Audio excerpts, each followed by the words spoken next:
Testing 1 2 3. Testing 1 2 3. I think I'm back online, if I'm not mistaken. Yo, welcome back to Vencabot Nioh action. My name is David. I'm still scrambled from that third strike, guys. My brain is totally fried. I think it's partially due to exhaustion. It's the end of my week here. It's the final day for the stream until Tuesday. I think it's also because I'm not used to fighting that much. Usually the third strike room is really full. But today, third strike was a very small room, very intimate. I got lots of really great matches with Kyoto 3S, aka the Pharmacist 3S. Also, KVP Murin was there, whooping my ass, trying to teach me some things. Very handy. It's been a long time since I did that much fighting on the stream. I think I was just worn out. My brain's fried, guys. I don't expect amazing commentary tonight on some Nioh. Okay, seems awfully low volume.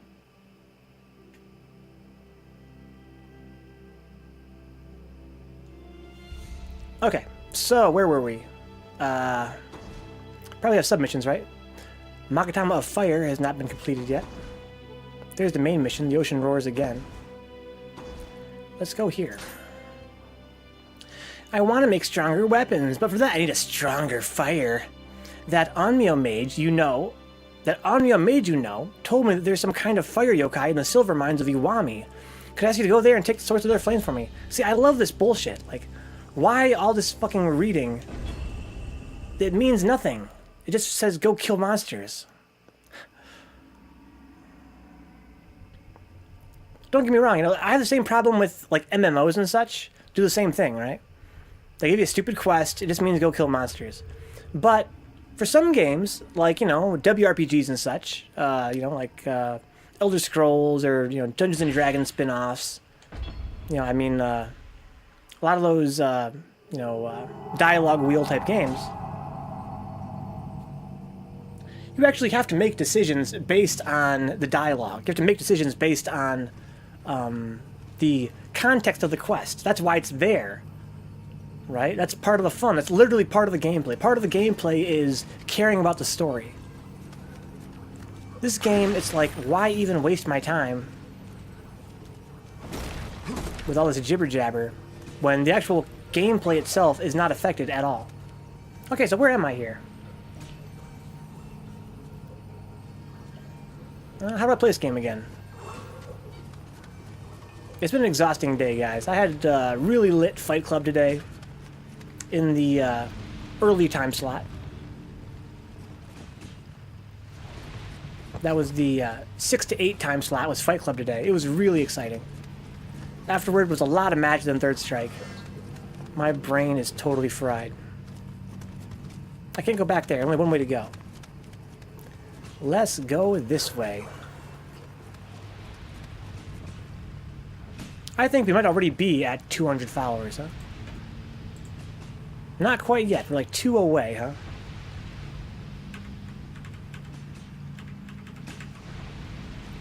Next week's going to be definitely 6 hours of Third Strike. I'm really curious to see how that plays out. I wonder if we should do like a tournament or something. Probably not, right? That's probably... I'm getting ahead of myself. We'll just try the regular lobby for 6 hours and see who the hell is still awake.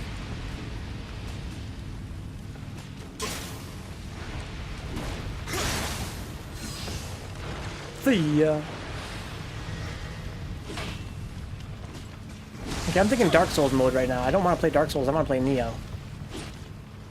That means spacing is more interesting than blocking. Also, I gotta do finishing moves there now and then. Wake up, bro.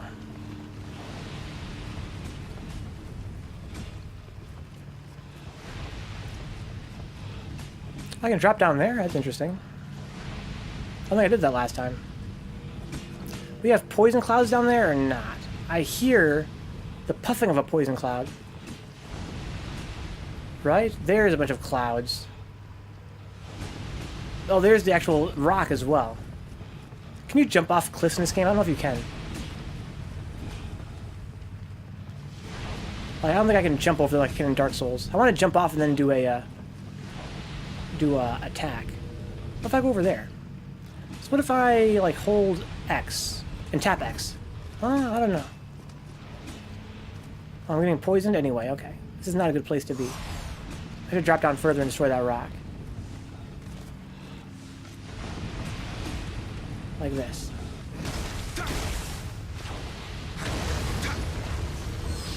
Okay. Okay, we're getting back to our Nioh muscle memory here. That means pulsing after hits like this. And let's heal before we die. I still see poison clouds. I think I'm still... I see the source of a cloud over here. There's a rock. Okay. Am I still being poisoned continuously, do you think? I think the air is clean now. Okay. Bonk, bonk. That was dumb. Of me, I mean. So, I've been reading about Nioh, right? Last night I was trying to look for a Nioh manual. I found no manual. But they do have some hints on the website, on Team Ninja's website, about how the gameplay functions. And I think that the middle stance has good blocking. And the heavy stance and the low stance both have the same shitty blocking. So the light stance is not just better for quote-unquote defense. No, it's better for dodging. It's not better for blocking. But the middle stance, I think, is better for blocking. I think that they kind of market the middle stance as like the beginner stance. Like if you're new to the game, stay mid stance. It's got good blocks. That's what I think.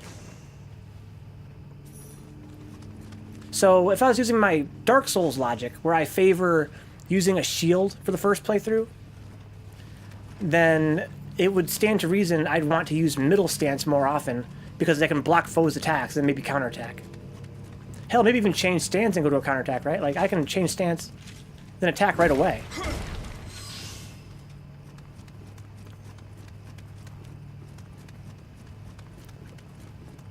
Okay, so...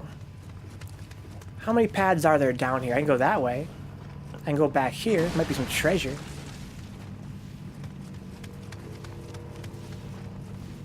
A lot of fun in Third Strike today, but I was so tired.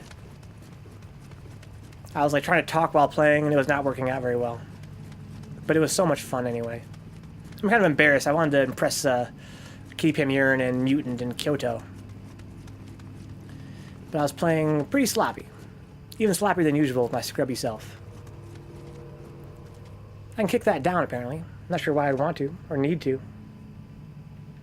Let's go around back here. We got one of these guys. These guys, what did we decide last time? That you want to stay in light stance. Better dodges. Come here, bro.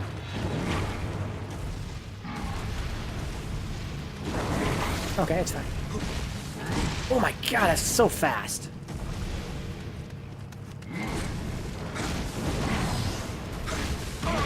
Oh.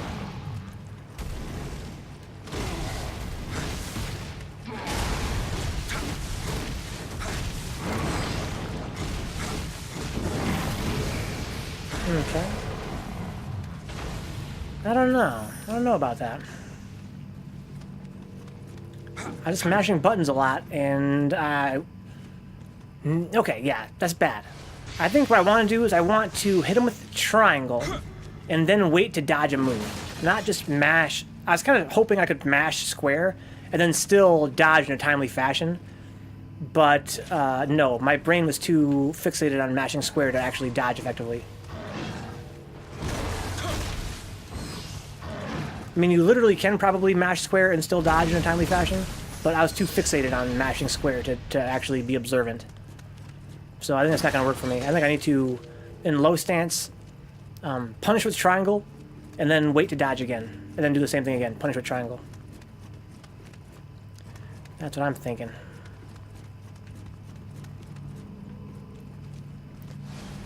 Okay.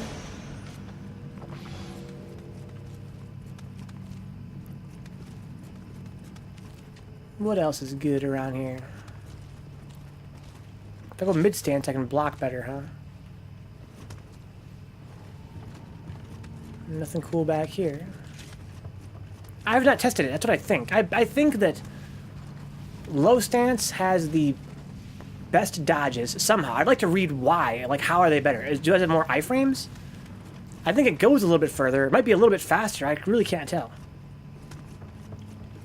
It seems faster. That's what I think. I think it just seems faster. But I wonder if it has more iframes. That'd be very handy to know.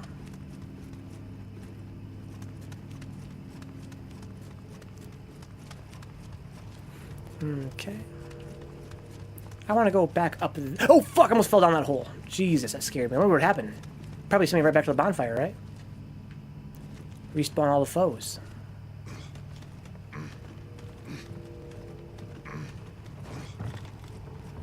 That's where I came from. I can go down there, I see. There's a machine. That's funny.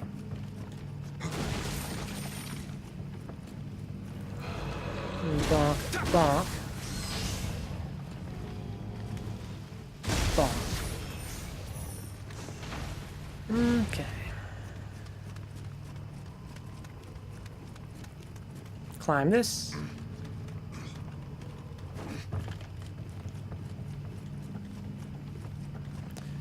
What's good over here? Anything? Hello? Got some treasure. I hate this fucking loot system in this game, man. It's not for me. And there was a time in my life where I was really into randomized loot and stuff, but that time is not now. To me, the best loot in any video game is in,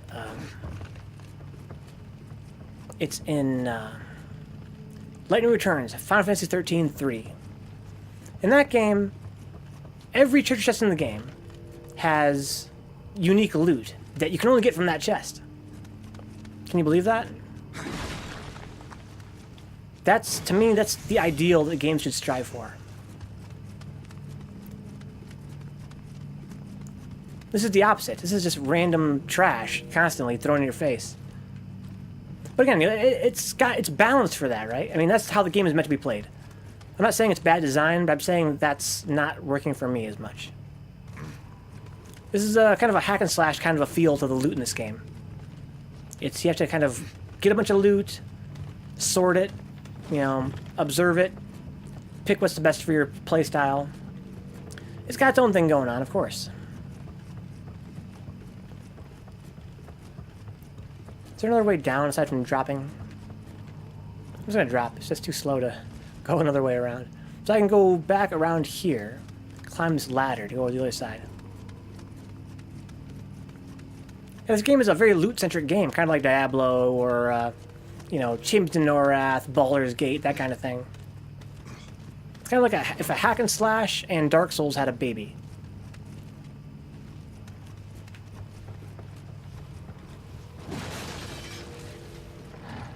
Bonk, bonk. Fuck your horns, my dude.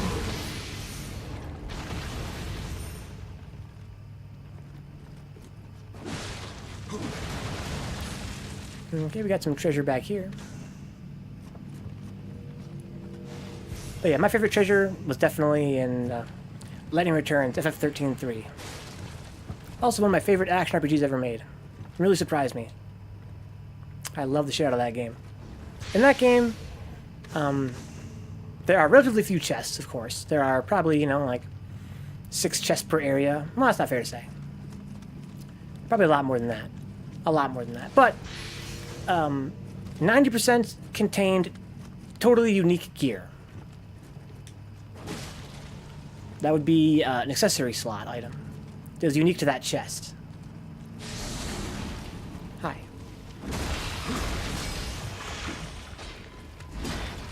And the other 10% contained money and such. But that game did not have repeat loot for the most part. You only had one piece of gear of each type in the game, more or less. Hey Steve, welcome aboard, bro. Glad you can make it, homie.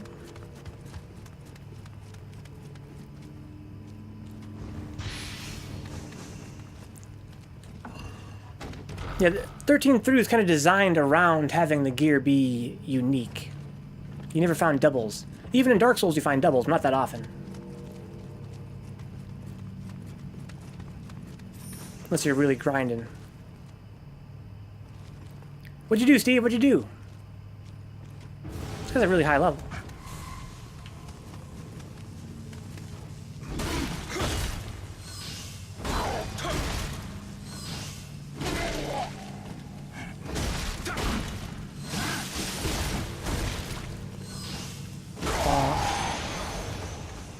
Vencabot special. Put in my 2 weeks, yo! They've been fucking you, Steve? They've been making you work outside of your availability or what? Give me the scoop. There's more perp. It's even lower level.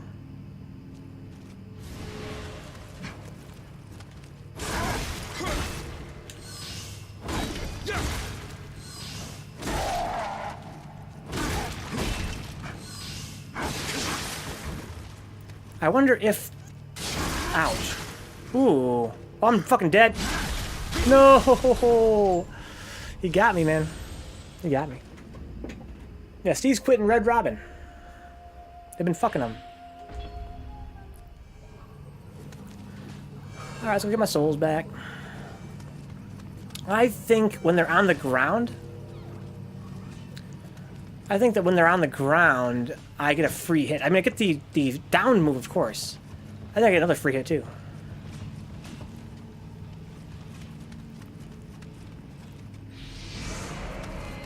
The same guy? Same guy. I think I can hit them while they're on the ground with my triangle button, and then I hit them again. That's what I do.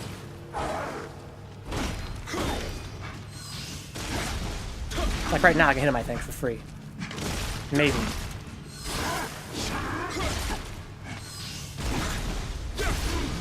I don't know. Hard to tell. Now, you aren't legally obligated to wait the 2 weeks over here, though. Or, no. Legally obligated. Where are you at, Dix? I thought you were in States as well. Yeah, 2 weeks is just a courtesy thing.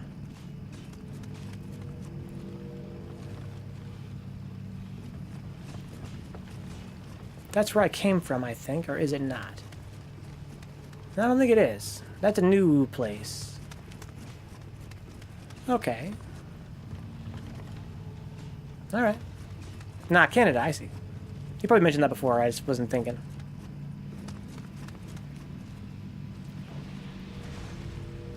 Alright, so where are these clouds? I see 2 big rocks down there. At the very least. Am I just gonna drop down there? I guess I am, huh?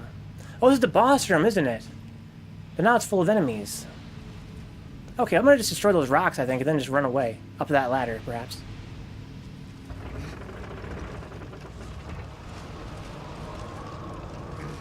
Okay, so even though I can still see the fog, I'm not getting damaged because it's being pulled out right now.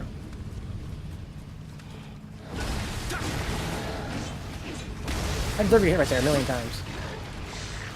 Oh, I got no energy, it's fine. Oh, I got poisoned to death? Yikes.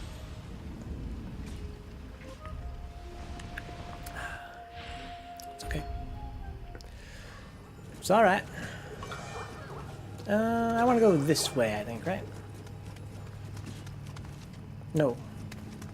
The decent GM is gone for a few months, and so the super asshole manager is in charge for the next few months. Well, did you quit in anticipation, or did he actually fuck you in some way?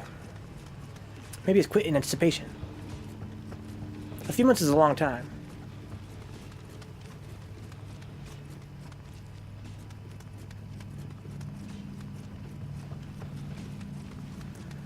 Okay.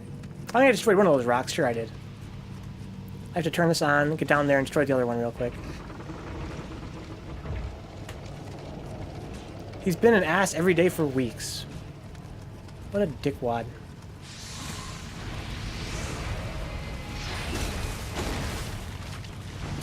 Aha! I am the winner. You lose. You lose. Oh, fuck. You can kill me now if you want.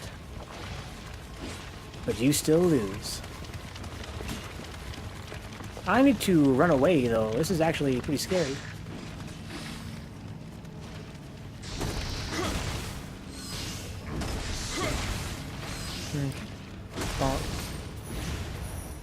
You lose.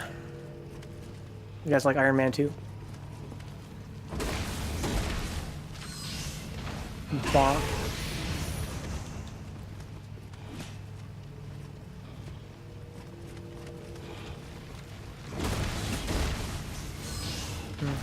Bonk.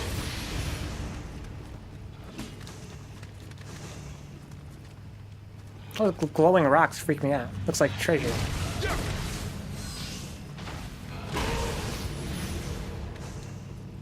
A coworker was about to tear up hearing that I was leaving though. She said, "It's okay, bebe. Here my Facebook. HMU girl." Yeah, it sounds like a drag though. I mean, I'm sure you're one of the better employees there, so. They brought it on themselves though by being douchebags. Not your coworkers, of course. I mean, Red Robin in general. When you have a good employee, you gotta keep them, man.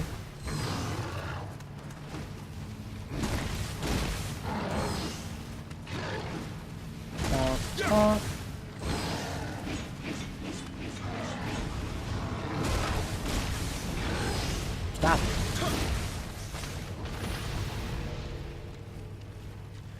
Got perp. It's got a lot of perp. 55. Come get some, homeboy.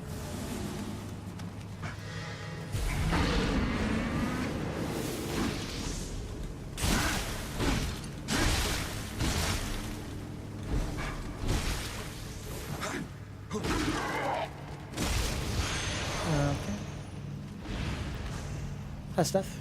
Ended up giving me a hot tip on a great place to get temporary work if I'm interested. Oh, interesting. What's that hot tip? Share it with us. Share it with us, Steve. I want hot tips. Here's a class. I probably should have saved my living weapon for that, huh? I'm not gonna fuck with that. Let's go and kill some more guys. I might have a living weapon back by then. Hey, my dude. I changed stance somehow, it would seem.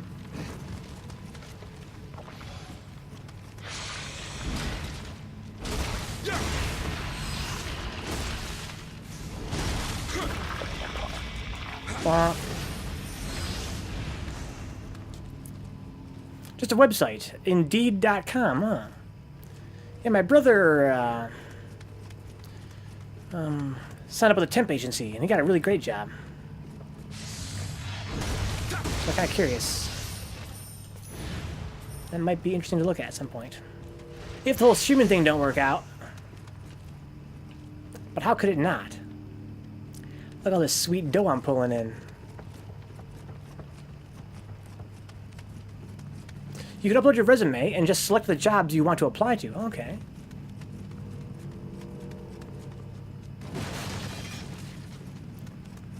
Who are you? Hi.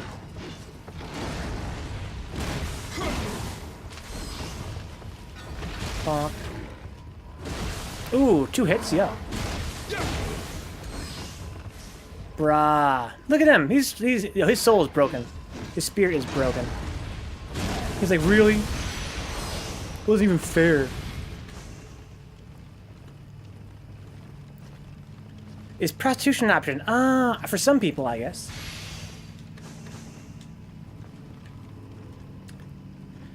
Looks like it can be more permanent stuff. Yeah, my brother got a permanent job from his temporary job. Because they liked him so much. Hi. I was gonna fucking fall off that cliff, I know it. I'm not falling for it, brother. Come fight me over here. Oh, he's still alive. Yay.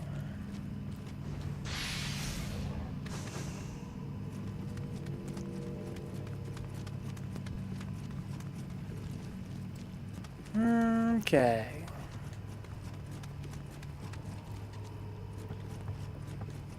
So I got my living weapon back, like I was kind of hoping for. Excuse me.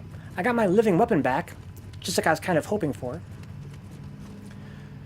And well, depending on how you consider selling your body, certain forms of labor could be considered prostitution, I suppose.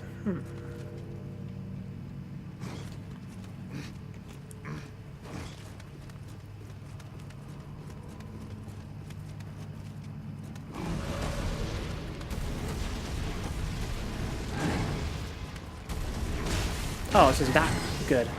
I need to change to this stance.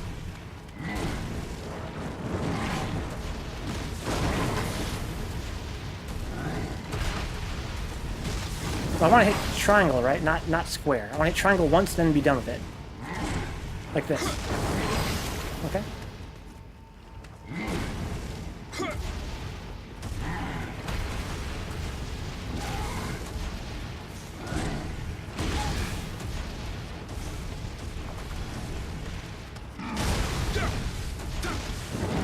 Okay, that's fine. Yeah, I still don't really understand how to fight those guys. It's just a matter of timing. Apparently that thing he does where he does a slap can be a combo. I always thought, I kind of looks like it could be, but he never did it before. He like this little quick slap with his hand. I always think it's going to be a combo, but it never is. That time it finally was. Nah, prostitution is defined as engaging in sexual activity for payment. It's more specific than people tend to assume. That's a prescriptive definition, I suppose. I dated a prostitute once, you guys know that? More Venca trivia for you. I didn't pay her, but I dated one. As you might imagine, it didn't work out. Okay, so... I think I've done everything here I can do, right? Shall we carry on? Let's go. I can't fall off here? What?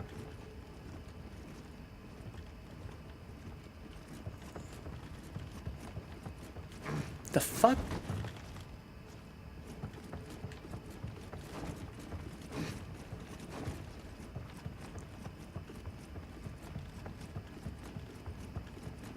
Why can't I fall off? Oh, because I finished the level, right. I think that's what does that.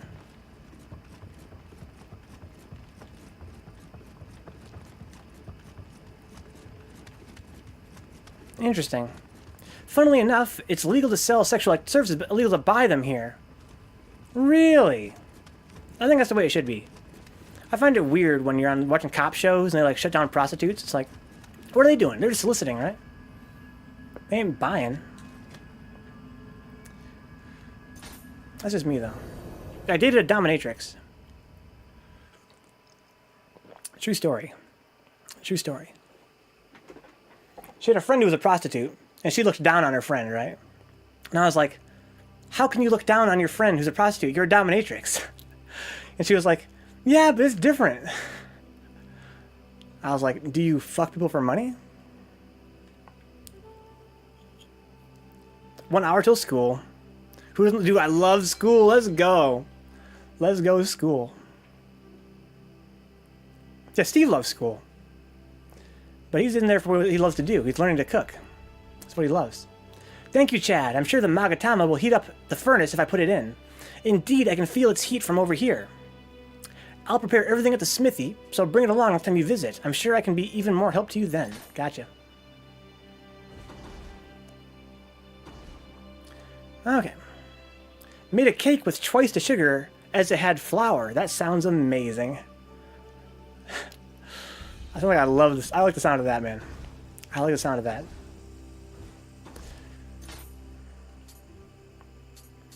Yeah, guys, I apologize. I'm a little bit intoxicated. Not on booze, but on exhaustion. I'm tired. It's been a long week. I can already tell. I can feel it in my head. I'm totally only halfway here. Let's go to the shrine. Can I level up? Cakes. I can't level up, but I might have some hard souls. Let's check. Yeah, Steve is in school to be a chef and to also own his own business. He's always cooking stuff up. That's 1,000 souls.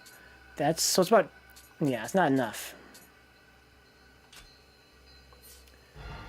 It's not enough. I can barely even speak. My words are all jumbled up. It had the texture of cheesecake and the taste of a crumble. Damn, I'm so hungry. I ran out of tortillas today. I had tortillas, I made burritos, and now they're gone. It must have been love, but it's over now. Gotta go buy more. I hate going out and buying stuff, though.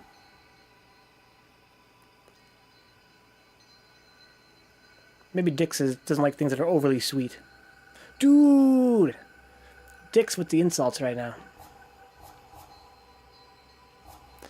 Okay, that was pretty boring. Main mission. Okay. Nada. Go with the main mission, guys. Let's do it. Wait. Should I do these fucking tutorials? Yes, I should get them out of the way. I think that, you know, those let me check my skills here. Let's learn some skills. But yeah, he's not much of a sweets guy. Loves carrot cake. I don't blame you. I love all sweets, though. I love anything with sugar in it. Guaranteed. See, look, I have to do these tutorials to unlock these skills. That's what I think. Let's do them. Let's do them. Okay. I think I already did this one already, but it didn't get checkmarked because it was before the game started, which is weird. But maybe it will remind me of how the stances really work in this game. Maybe it's worth taking this course again. Here's my current feeling. My feeling is that the medium stance has better blocks. That's what I think. I think that the high stance and the low stance have the same shitty block. But the medium stance has a better block. That's what I think.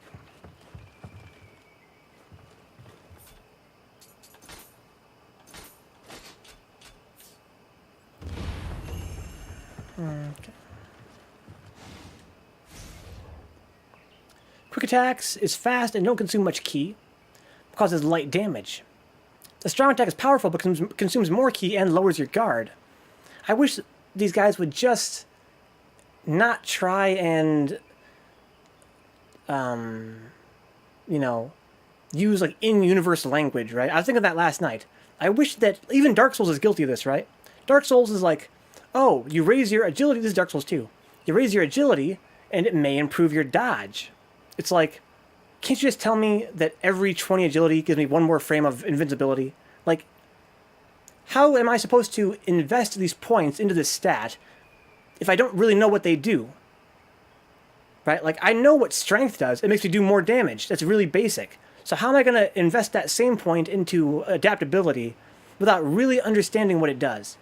And here again, the strong attack is powerful, but consumes more ki and lowers your guard. What do you mean lowers my guard? Well, I know what it means. It means you have more recovery frames after your attack. But I wish it would just say that.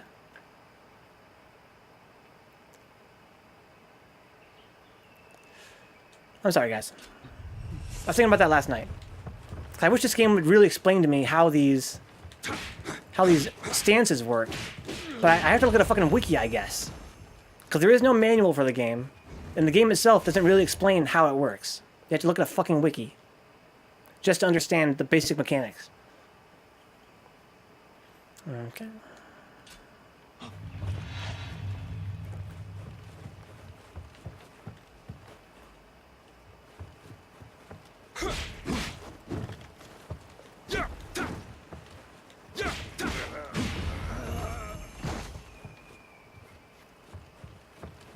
Okie dokie.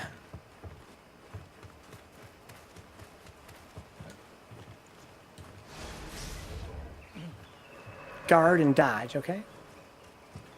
So, watch, low stance. That much. That much. High stance. Same amount. Mid stance.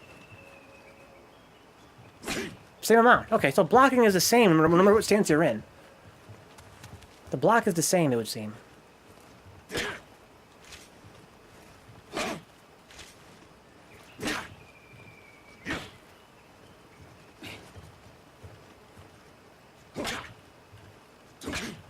Use that stab again, bro.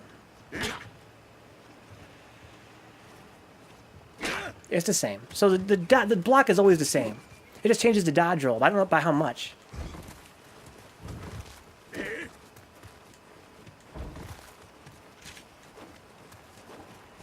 See, that doesn't go as far, I'm telling you. The back dash goes farther, I think. I don't know, it recovers a lot faster, that's for sure. Oh, but you know, in a game that's faster paced like this, having a faster recovery is really important, because it helps you get counterattacks. So what if the iframes are all the same, but you recover faster so you can counterattack better?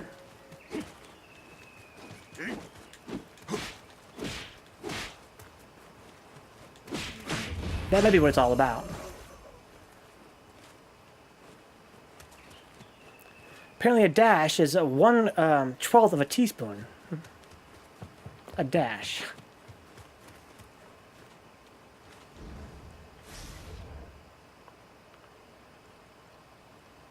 Here we go. High stance emphasizes attack power. It allows for, again, just tell me what it does. It allows for powerful techniques. Mid stance is good for defense. Why? Why is it good for defense? What do you mean it's good for defense? It has a wide range of techniques and is easy to use. Low stance is good for dodging. How is that different from being good for defense? It does not consume much ki and also maintains your guard as you move. Maintains your guard as you move. What the hell does that mean? I can't walk any faster. What if I'm blocking? It's the same. Maintains your guard as you move? I'm moving. Am I invincible? Hit me, bro. Okay. Yeah. Got him. I'm in high stance. You want me to kill this guy in high stance? I can do that for you if you want. This tutorial is worthless, man. It doesn't tell me what I need to know. Okay, I'm in... This guy's not gonna attack me either, huh? A lot faster of attacks.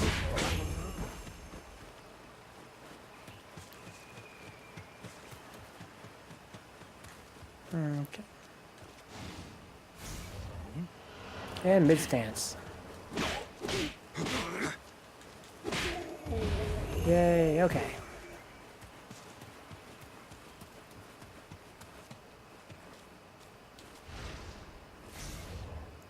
Ki pulse. While blue lights gather around you after an attack, a ki pulse recovers your ki.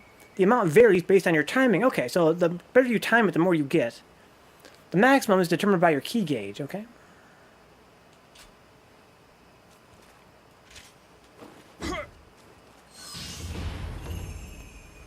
You can do it really late. Really late. How late are we talking? Not that late.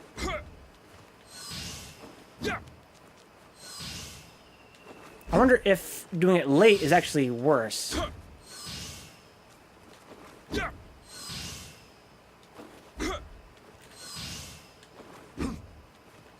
No, late's good. Late's good. Yokai Realm. When you're in the Yokai Realm, your ki recovery speed is greatly reduced. Conversely, the power of yokai themselves are enhanced there. What does that mean, the power? You get higher stats? Or did I hear that they recover their ki there? Purify recovers the maximum amount of ki from a successful ki pulse in the Yokai Realm. It also cleanses the defilement of the Yokai Realm from your person. Okay. Restoring... So that's what I read before, but that was a lie. This confused me early in the game. It said that it cleanses the defilement of the Yokai Realm from your person, restoring you to normal. I assumed then that if I was in the Yokai Realm, it would give me a status change. But no, it only applies if I'm inside that bubble. So what it really means is that it cleanses the defilement of the Yokai Realm from my world.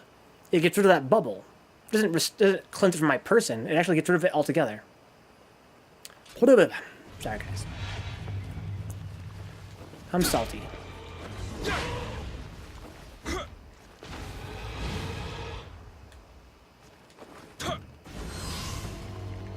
Okay.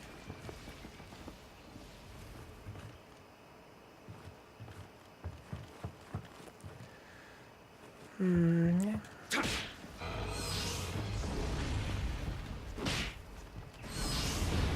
Yeah, see, it purifies it from the world. It doesn't purify this from me. I don't have any status change. Okay. Here you go. You get a check mark by that one now, I think.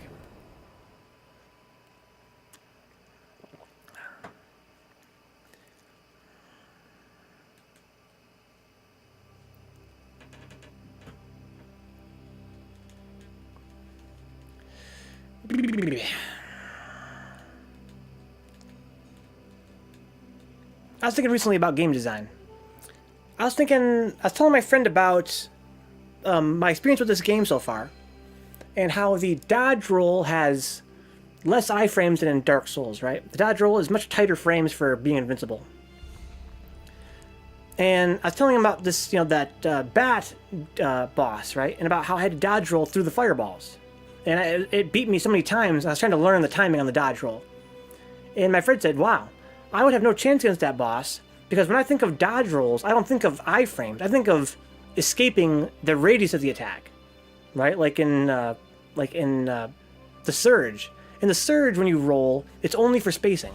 And if a move touches you in that game, it does damage all the time. It doesn't matter if you're in iframes. There are no iframes on your dodge roll, essentially. And I'm thinking, I never thought of that before. That because I've played, Bayonetta and Ninja Gaiden and, God of War, Devil May Cry, the idea of a dodge roll having iframes is intrinsic to me. But let's say you're new to Dark Souls, right? It's your first day playing Dark Souls. It's your first action game ever. The game never really outright tells you that when you roll, you're invincible, right? It never explains that to you. It leaves you to figure that out yourself. Which in that game, it should just explain it. It should tell you when you roll, you're invincible. Otherwise, how's a player supposed to figure that out? They might learn it from trial and error and figure out, oh, wait a minute, if I dodge roll, that should have hit me, but it didn't. Oh, okay. But in a game where the iframes are a lot tighter, a player might never notice that there are certain times when they're rolling that enemy attacks are not hitting them. So if you're fighting, let's say, a boss who is throwing those shockwaves at you over and over again, right? And you're trying to dodge them and you're failing. And you can't get away from them, they're too fast. And you try dodging through it and it fails because you timed it wrong. But you don't know you timed it wrong. That just proves to you then that when you roll, you're still vulnerable to attack. Right? I remember, I think it was Ninja Gaiden Sigma. First time I played Ninja Gaiden. It took me a very long time to realize in that game, when I rolled, I was invincible. Like, I always assumed it was only for spacing. It took me many, many attempts and many hours of trial and error to realize, wait a minute, if I'm rolling, these enemies can't hurt me. That's crazy. It blew my mind. But in that game as well, it took me a long time to realize that. But in that game, your entire animation is invincible from start to finish. You were never vulnerable while rolling in that game. Whereas in Dark Souls and in Nioh and such, Bloodborne, etc., you have certain frames in your animation that are invincible, but not all of them. Your entire roll is not invincible, only certain parts of it. I don't know. It struck me that the burden of explaining how the mechanics work, like a dodge roll, the game should really fucking do that. It's absurd that you would need to be able to roll to survive in Dark Souls, for instance, and the game never tells you the basics of how rolling works. Okay, this is a tutorial to help you understand actions applied to ranged weapons and living weapons. Okay, so I did this one as well before.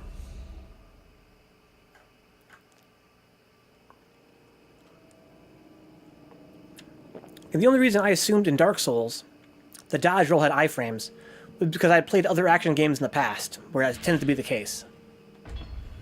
That when you're dodging, you tend to have invincibility frames.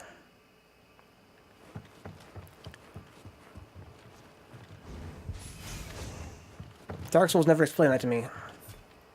And Nioh sure as hell didn't.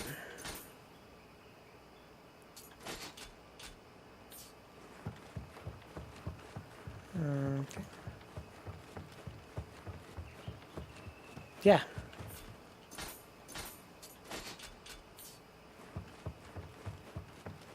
Well, do you want to equip them both? Okay. We can do that if you want. Is that what you want?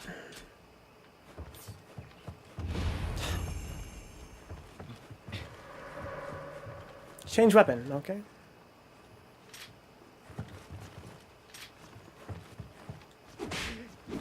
This guy definitely looks like a reused asset from Ninja Gaiden. He looks a lot like a ninja from Ninja Gaiden.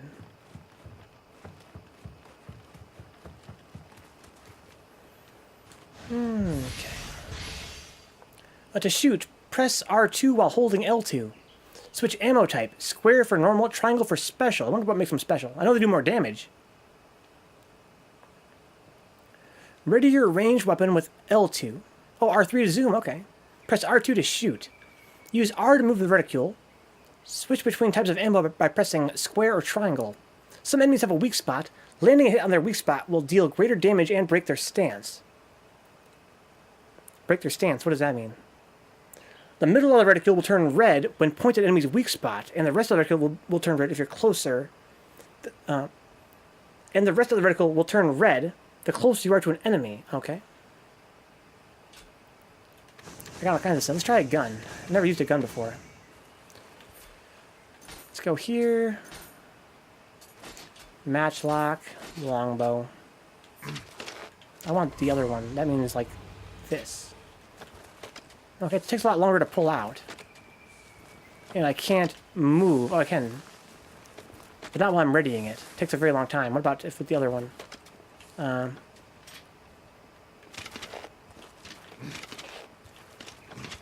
It's a little bit faster to ready, I think.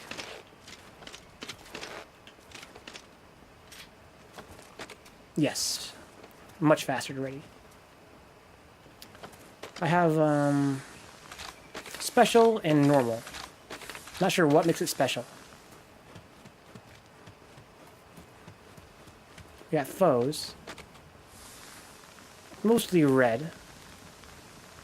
But if I hit his head, the middle turns red. That's his weak spot. But when I say it turns red, to me that means it's kind of like invisible. Normally it's like gray. Like over their head, the middle vanishes. That means it's a weak spot. Okay. I wonder how guns really differ from bows and arrows in this game. Okay.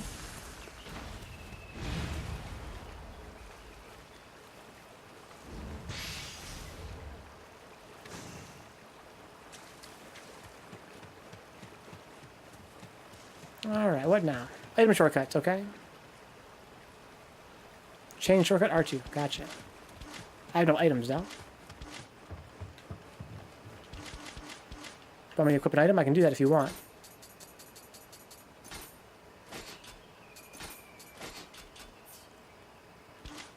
There.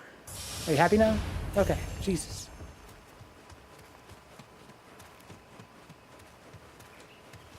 Yay. Living weapons, okay? When the Guardian Spirit Amrita gauge is full, press O and triangle. And then when it's active, press O and triangle to use a Guardian Spirit skill. Triggering a living weapon changes the health gauge and key gauge into the living weapon gauge. As long as the living weapon gauge is active, you are impervious to damage and your close combat attacks inflict more damage. The living weapon gauge decreases over time and when enemy attacks land. Once the gauge is fully depleted, its effect wears off. Gotcha. Hey there, palsies.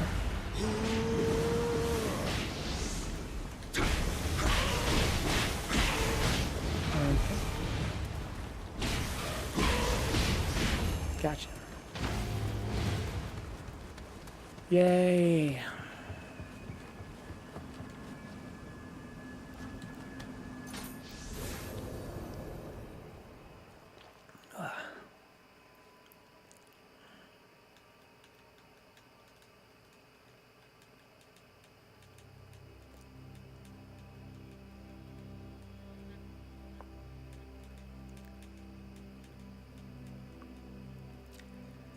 Ay, ay, ay.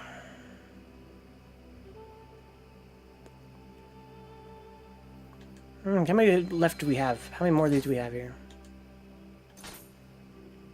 Dojo. A few. Way of the Warrior Novice. So, you're Sir Chad? Not a bad-looking guy. Who am I, you say? I don't care. I really don't fucking care who you are, bro. Jesus. This game. I'm getting salty.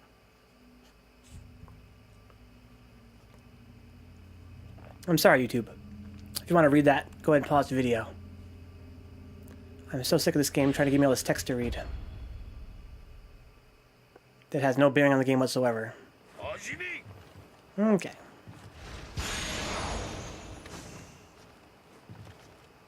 Locks of hair can be used to obtain various skill points. Okay, you want me to do that? Is that what you want? You can do that. All you do is say, use the item you just got. Okay. Use skill points from the learn skill option. Okay, let's do it.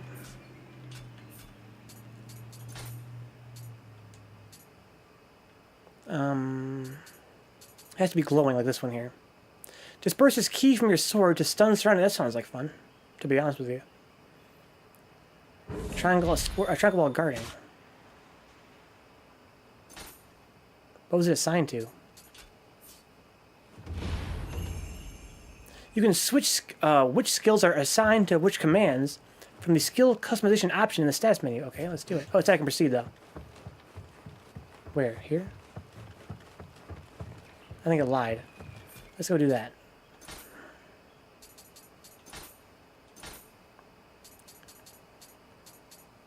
Okay. Water Shadow. I think that maybe the axe has lame skills.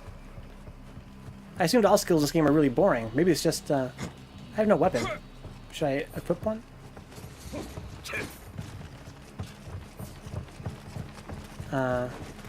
There we go.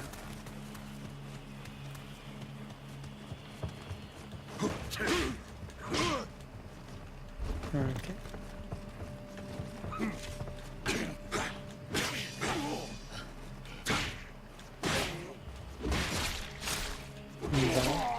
So yeah, if they have no stamina and they take a hit, they drop down. If they run out of stamina from a hit, they enter that panting phase.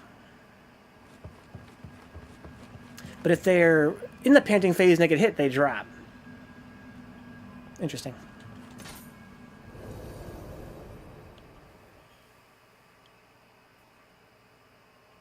That was a short mission. Thank God.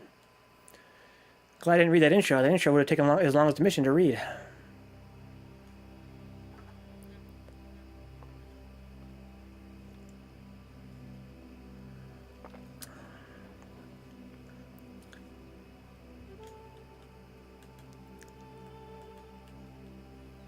Okay, nice work. That should give you something to work on for a while. No need to thank me. That fight taught me a few things about how you foreign samurai fight too. Either way, you're already more than my disciples can handle. I'll spar with you myself next time. Okay. One more mission here. Onmyo. See, I gotta learn about Onmyo. I really want to learn about magic in this game. Okay, blah, blah, blah. Learn magic. She says, want to learn magic? I said yes. Let's go.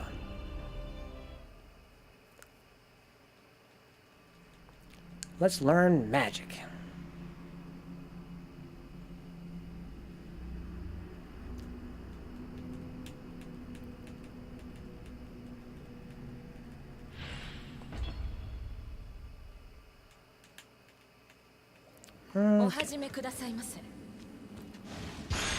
I got items here. Got some mage locks. Want me to use those? Get some points? Yes. Now I can learn magic.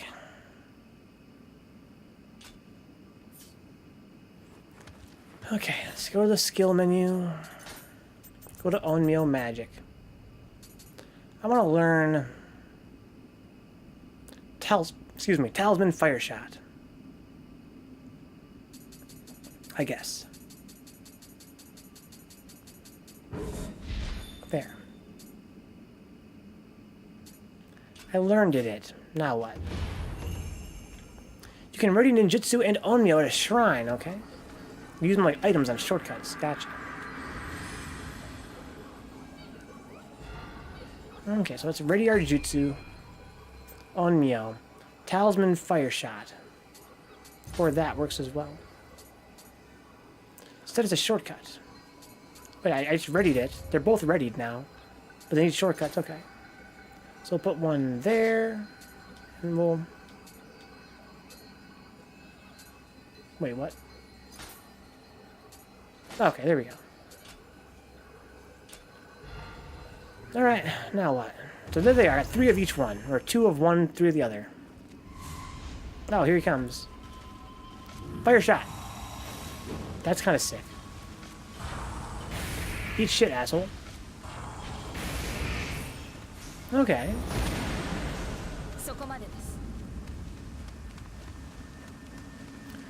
I gotcha. So it's kind of like Dark Souls 1 then, right? And 2 had that, where they had limited uses. Whereas Dark Souls 3 went with the FP meter. More traditional for a JRPG. Having a magic meter.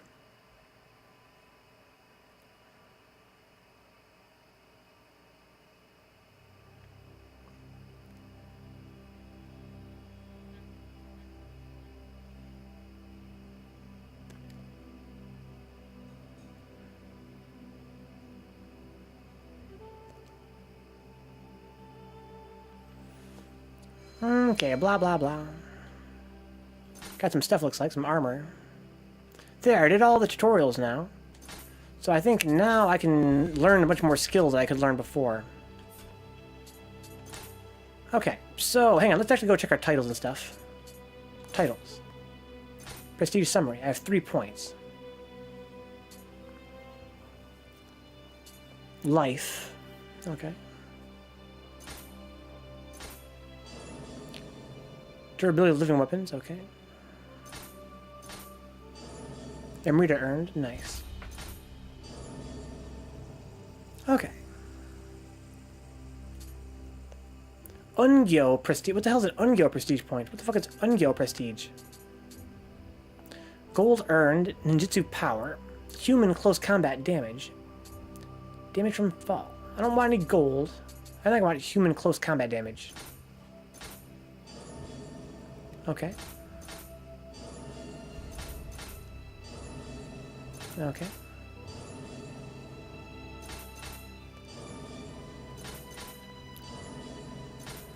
Gotcha. Okay, works for me. What the hell is Ungyo prestige? Ungyo titles. Title list, here we go. Ungyo titles. Agyo titles. Okay, so they're just different kinds of titles. I gotcha.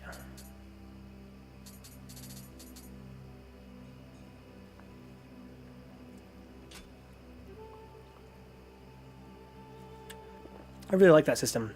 It's used by a lot of modern games. I think that Far Cry used the same kind of system, where you complete titles and you get skill points. I really like that.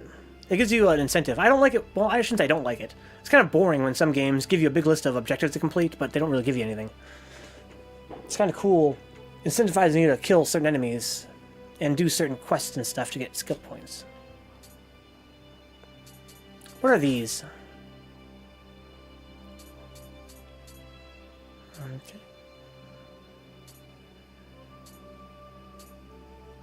Okay. Sounds boring. Alright. Let's learn some skills. I can learn magic. I've got no skill points because I never used an item, I guess. But I have skill points for my axe. 21, so I got a lot of them.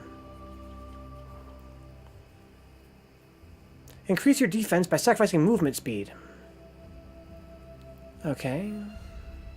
Let's watch a movie for that. Why the fuck would I want to use that? Like when it says when your sword is sheathed and he literally has his sword out while using that. Oh no, you see, he kind of pulls it out. Okay.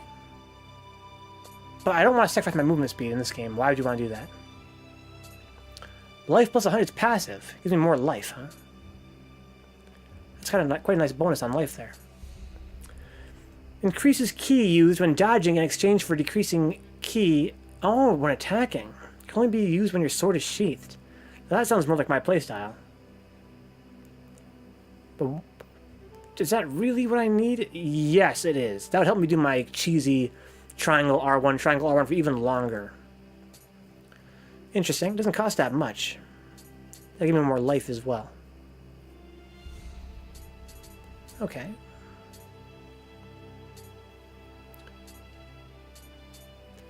Change ruler stance on key pulse. Increases the amount of key recovered. Okay, so you pulse and you change your stance to get more key. Just get the cool looking skills. Good idea, Dix.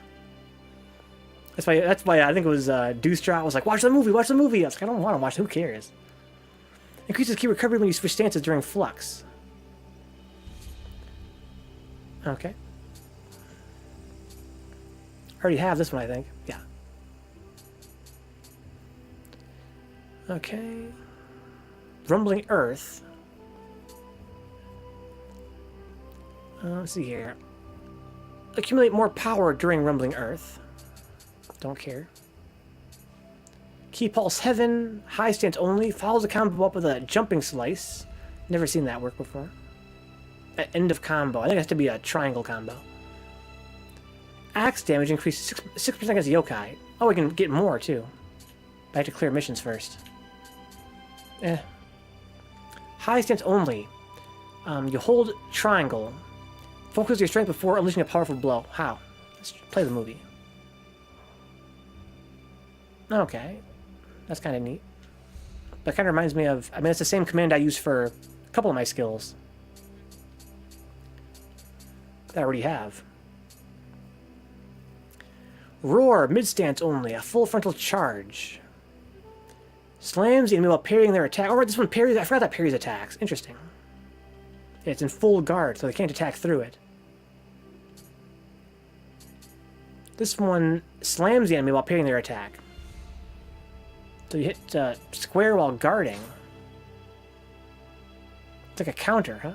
Spirit Wind. Let's watch it again. Yeah, it's like a counter. Sounds like fun.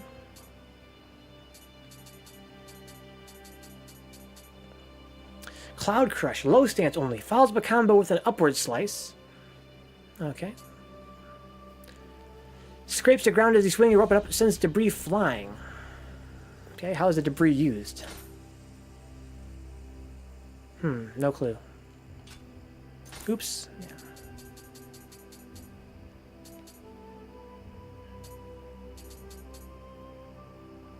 I clear missions for those ones. Okay. Well, I think I want this one. Yeah, let's get this.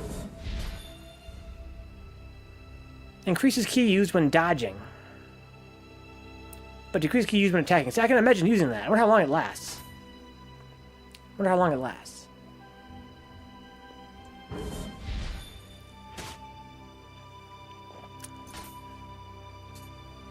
Okay.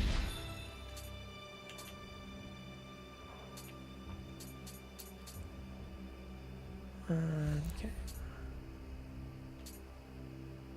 Flash attack. Performs a quick attack when switching weapons. Oh, that's pretty cool. Can't imagine making use of that, though. I can make this move stronger, but why do I want to? I never use it. Okay, that raises my attack power. That's cool. We can go with that. It's pretty simple.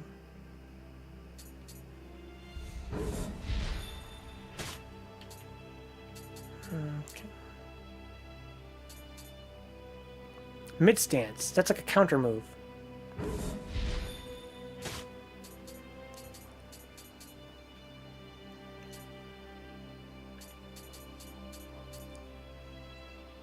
Low stance, no. Guess you could, right? Got lots of points. Actually, I don't really anymore, do I? I'll save it in that case. Okay, but I've got a lot of, like, hair I can use. I can get Onmyo. And ninja stuff now. Like, some of these are, like, more damage on backstab. That's pretty sick. Let's use the hair. I have no reason to save that, right? Young Samurai locks. So that gives me 2 samurai skill points. Ninja locks. And mage locks. Okay. What's the shinobi box? Contains a surprising number of various ninja tools. Use it to restore... Oh, it restores your ninja stuff. Okay. There's like a magic restoration. Effectively. Let's go to learn skills. Here's my ninja stuff. I have 8 points in ninja stuff. 7 shuriken. Okay, so I can throw weapons. That's kind of cool. It's basically an infinite use throwing item. I don't have to ready. It's kind of like, you know, instead of throwing arrow, you know, bow and arrow shots, you can just quickly throw a shuriken to control some space. 7 kunai. They're heavier than shuriken and cause a lot more damage when thrown. Okay. Galnut broth gives my weapons poison. Okay, I can raise my poison resist. That's cool. Paralytic effect. That sounds very useful, actually. I can only use it a couple times. 3 doses. Okay. That helps me resist paralysis, okay. I can get paralysis shuriken, that's cool. 2 blinding shells. They explode when thrown, sending a cloud of particles into the air. Enemies affected by them will be rendered unable to shoot or throw weapons. Okay. 4 makibishi. Scatter them on the ground to injure the feet of pursuers, okay.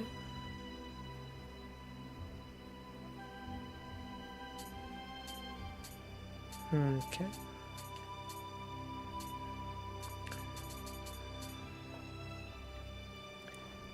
So this is just explosives.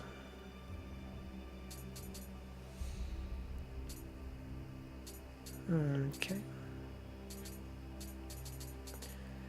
Allows you to ready 2 touch me not scrolls. Cause your ride to explode when your health is reduced to 0. So when I die, I explode. That's pretty sick. Why would you need to have 2 of them? Okay, 2 improvised projectile scrolls. When used, you will get 1 shot from a ranged weapon, even if you have no ammunition, okay? So kind of like an extra shot. You need more arrows, that's cool.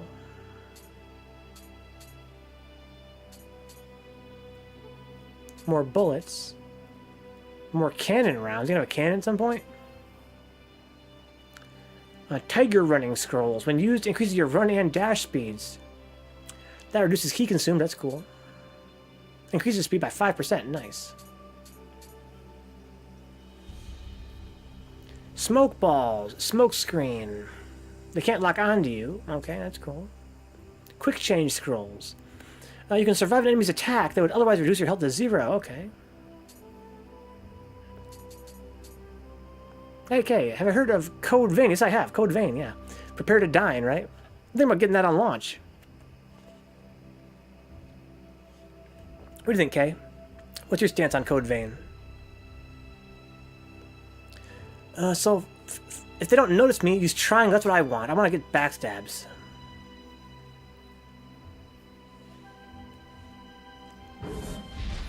Okay. Catwalking scrolls. Okay, total silence. That's what I like. Backstabs.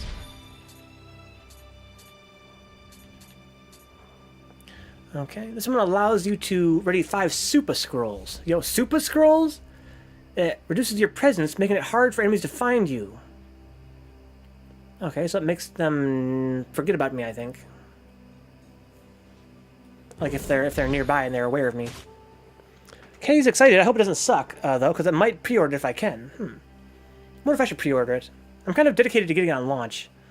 I hate pre-ordering games. I think pre-order culture is a cancer to the gaming, the gaming industry. Well, it's good for the industry. It's bad for the consumer. But I do want to get it at launch. If it sucks, it's fine. See, the thing is, I'm a streamer. I have to look at game purchases differently than I used to. Like, as a streamer, it's not so important to me to know whether or not the game sucks before I buy it, right? Like, I think that Code Vein is going to have a lot of viewership in its first few weeks, so I should probably get it and play it. And if it sucks, I can, you know, you guys can hate it with me, right, if it sucks. It's not really important that I know if it sucks before buying it. I hope it's good as well, but I'd probably buy it either way, right? Crazy to think about. This one here allows me to ready 3 Kodama transformation scrolls. These will change your appearance to that of a Kodama, causing enemies to ignore you. Money, man. Money, money, money, money. Money. I don't know what sacred water is. But I want more elixirs.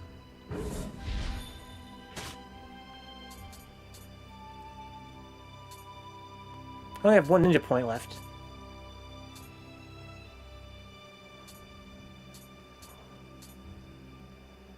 Okay. 6 minutes till school. Rest in peace. Have a good day, Kay. Have a good one. Hope I'll see you on Tuesday. It's my weekend now. I'm not gonna be here for a couple days. I'll be back, though. That's okay. If you need to get a hold of me for anything, you see my email address right on my break screen. Email me anytime. I got you. What else is good around here? 2 power pills. Attack power will increase. Yo. I like the sound of that. Composure. Press triangle or square when guarding against an armed human enemy. Take their weapon. Yo! Only barehanded. That's pretty sick, though. Disarming foes? Why I want to do that? Human enemy. It doesn't apply to yokai, like that big skeleton yokai, I'll bet you. Okay. I have 1 more point left. Look at the power pills.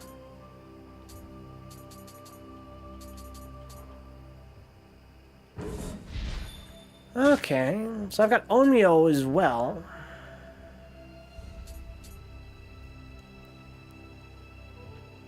I already have a couple of these. Devigorate. Reduces enemy attack power, okay.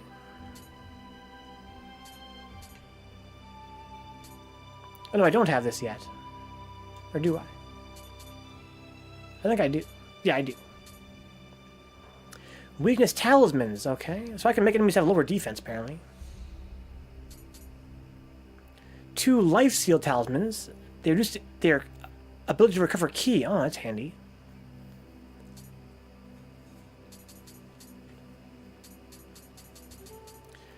Fire talismans, okay. It gives me a fire attack with my weapon. That's cool. Fire stop. Raise my resistance to fire. My fire resist. I can barely talk, I'm so tired. Okay, let's see here. 2 water talismans. Okay, gives me water stuff. Who cares? Water resist, gotcha. Wind, wind resist, okay. Lightning, lightning resist. Earth, earth resist. 2 shadow round talismans. Certain percentage of your arrows and projectiles do not disappear when used. Okay, so this gives me better arrows and stuff. I get to fire more effectively at random. Versus Yokai Realm. That means I don't lose as much stamina if I'm inside the Yokai Realm, I think. Extends the range of purification. That sounds good. Okay. 2 shockwave talismans. Using them releases a shockwave that causes heavy ki damage. Okay. Kekai talismans. Compact barrier that purges Yokai Realm pollution and enhances ki recovery speed. Okay, that's kind of like my own version of the Yokai Realm. Oasis talismans. Allies in range to gradually recover. So it's like a healing spell for your homies.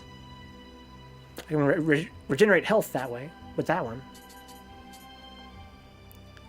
Poison resist, who cares?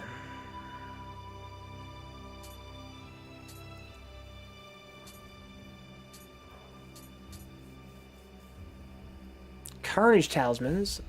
Okay, reduces my defense, but raises my attack. Gotcha.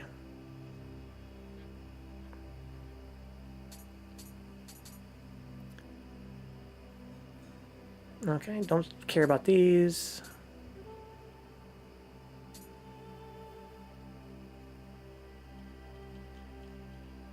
Okay.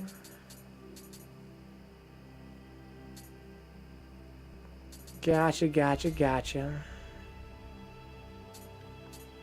None of these sound really like game changers, though.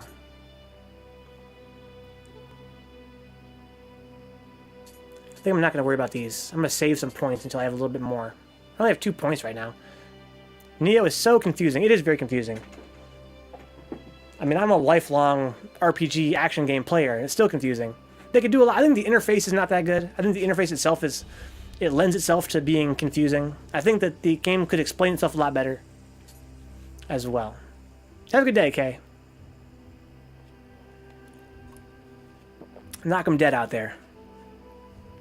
Knock 'em dead out there. Okay, so, let's see here. I want to go to the shrine and ready jutsu. Okay, so I've got 5 ninjutsu capacity. What skill, or what stat raises that? If I go to level up, hit start menu. What do we got here? Dex, probably? No, see, I have ninjutsu power.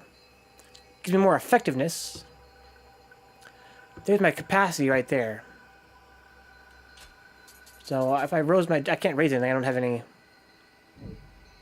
Yeah, I can't actually check the stats from here.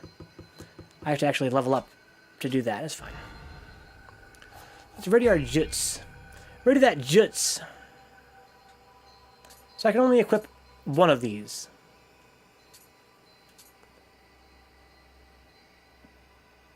Okay.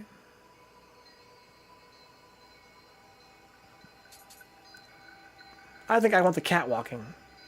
But I can get backstabs on folks. Let's go with that. So now that I've readied it, I can set a shortcut. I want to set it to the right side. Sure. Okay.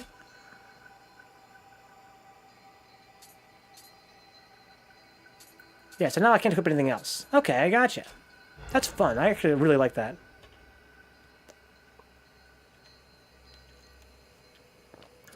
Okay. So... let's carry out the main plot, shall we? The ocean roars again. Wait, what if I... main mission. I'm still missing Kodama there. No. Well, I have Kodama finding, don't I, now? Hold up. I have Kodama finding now on an item. Equipment, I think it's a Magatama. Here, I already have it equipped, actually. I can sense Kodama now. Should I try and use that? Why don't we try going back here and finding those 5 remaining Kodama? Because I only have 20 more minutes to my break. I'm going to actually do this first, go on break, and then come back and do that main mission. Wonder how Kodama sense works. Probably shows up on my radar, right?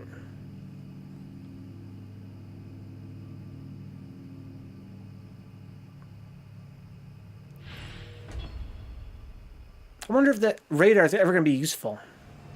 I mean, it's kind of an interesting idea. It's definitely different from Dark Souls, having a radar. And in Dark Souls, being able to know where foes are in advance would be a huge help to you. But I find that, in Dark Souls is not a big deal. You just walk slow, right? It doesn't, doesn't really affect your gameplay that much. You just walk slow and hold your shield. And this game is about the same. If you get jumped sometimes, it's not a big deal. Is it really worth having the UI cluttered up by a radar? I don't know.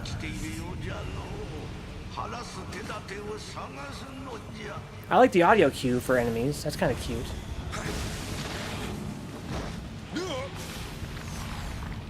Hey, Mun, welcome aboard, dude. Yeah, Samurai Souls. What's up, Mun? What's good, my dude? I named a episode after you, Mun. I think on Monday, on my YouTube channel, there's going to be a upload named after you. That was when we met you. It was an episode of Dark Souls 3 called Mun Loves Violence. Why not fucking destroy that real quick? Bonk.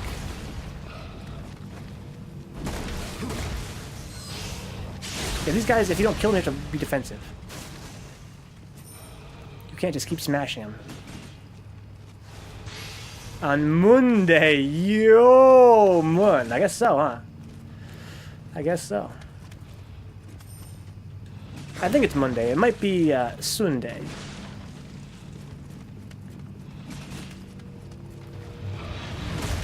Bonk. I have to get away now.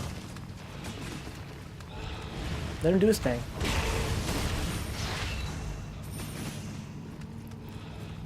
Yeah, I was thinking before about, you know, when I'm talking about Dark Souls 2 versus Dark Souls 1, right? Or Dark Souls 3 versus 1. I always say, the combat is more dynamic. The combat's more dynamic. You have to actually watch your foe and react and blah, blah, blah, right? It strikes me that you could summarize what I mean by saying that in Dark Souls 1, you can combo pretty much any foe to death. Most of the foes, the vast majority. Combo them to death with one touch. You touch them and you combo and they're dead. And that just means you make them whiff once. They whiff once and you kill them. I think when I say a game feels more dynamic, I think what I like is I like it when a foe will survive an attack and then attack you back. That means you have to watch them again. It doubles, you know, it doubles the excitement of the fight. Oh, we got arrows, I see. Yeah, again, I like in fighting games like Virtual Fighter or Third Strike when defending is as much fun as attacking. It's 50-50, right? You defend sometimes, you attack sometimes.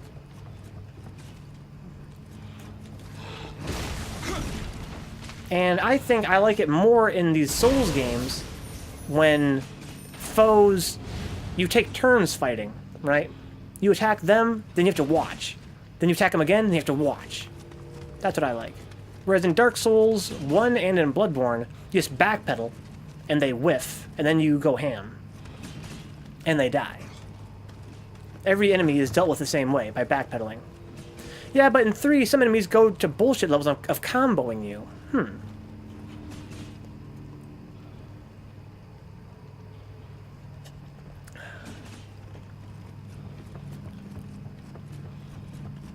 You mean like the Irithil Knights and such?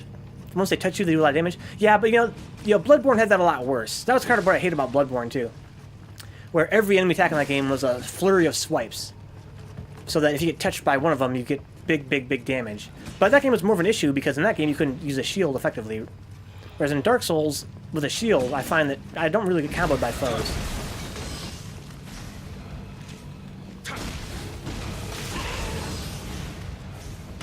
Ouch. Double ouch.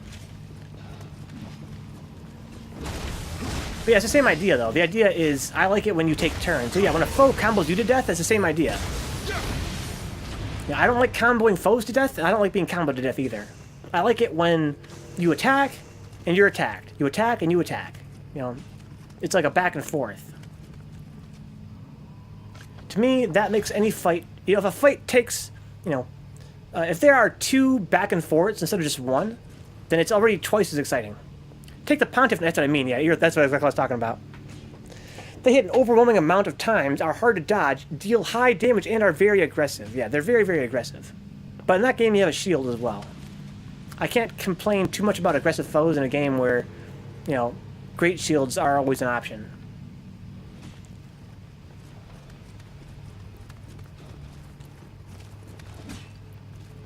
Because you're right, they are very aggressive, and they do a lot of damage, and they're very hard to dodge. Well, they're kind of hard to dodge, but you don't gotta dodge them.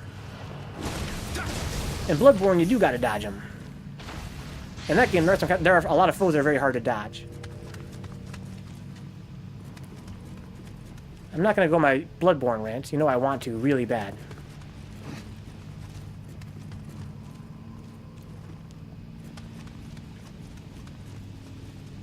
Not to mention the shark enemies in Bloodborne, because of Mun's flippin'... Yo, Mun has more rage toward Bloodborne than I do. Sounds like. Way to whiff, bro. Well, no, so I'm looking for a Kodama on my radar. I have a Kodama radar. I got treasure radar, okay.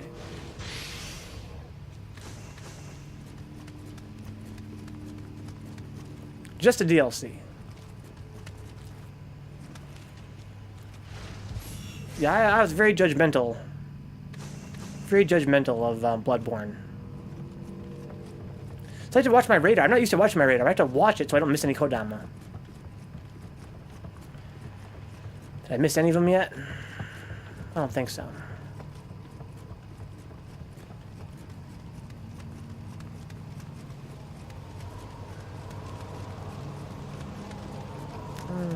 Miyazaki totally lost his shit in the DLC in both games, Dark Souls 3 and in Bloodborne. Huh? Dark Souls 3 DLC. You mean like Painted World is kind of nuts because of the Vikings are really tough. The Millwood soldiers, whatever you want to call them. They go really ham. And in the DLC, in Dark Souls, in Bloodborne, I don't think there's that many hard enemies in that game. I know what you mean. Yeah, the sharks. Yeah, those guys were pretty annoying. But I hated Bloodborne. I can't say that those enemies were more annoying to me than any other foe in that game. I found that game in general to be pretty annoying. Oh, I'm so sleepy.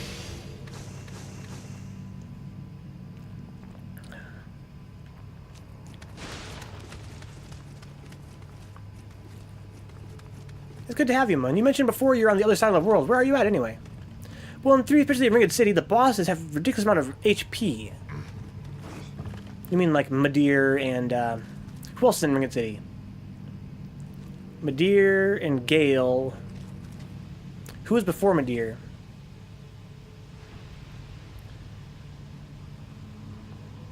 Oh, yeah, the princes. Yeah, the princes. I'm not sure that I can on board with that. Happy Time Panda. First, yeah, everybody loves Bloodborne, man. I know, I'm the odd man out. But the thing is, you know, I talk trash about Bloodborne all the time. All the time. But it's not a bad game. It's just got a lot of flaws. And it's only flawed if you think a game... In my opinion, here's my rate. I don't want to do it. I've done the Bloodborne rant so many times on this channel. Bloodborne is a great game. It's got great graphics, great atmosphere, good gameplay. You know, the action RPG combat is phenomenal compared to the average action RPG. Compared to Kingdom Hearts, the combat is amazing in Bloodborne. But I think my problem with Bloodborne is that because there is no there's no low risk defensive option. In Dark Souls you have a shield, in Bloodborne you certainly don't. There's no low risk defensive option in Bloodborne, which means the first time you encounter many foes, like bosses in particular, you are not making conscious decisions yet, because you don't know the boss's moves yet, so you can't dodge them consistently. And because the bosses will kill you in 2 or 3 hits, that means you're going to die a lot. So if you look at Bloodborne as a trial and error game, as a game you're meant to learn by playing it repeatedly and dying and getting better as you go, it's perfectly fine. It's great. But as someone that came from Dark Souls, where you have a low risk defensive option, to learn the boss before actually, you know, having to take the high risk option, in in Dark Souls, you never have to die. Unless it's like a meant to lose fight, right? Whereas I felt like in Bloodborne, you do have to die a lot to actually learn how to play. And that was my problem with that game. I would like to co-sign with Mun. Mun's a great guy. I'd love to co-sign with him, but I kind of disagree. I don't think that... Oh, wow. I don't think that the bosses in the Ringed City really had, like, insane health or anything. It was a lot of health, sure, but I thought those fights were really fun. They have a lot of health. I can't deny that. They do. But I don't feel like it was, like, excessive. I think the idea was to make the fights longer and more epic, and to me, they kind of did. Yeah, I think more health was a good thing. for Midir, for Gale. Demon Prince, yeah.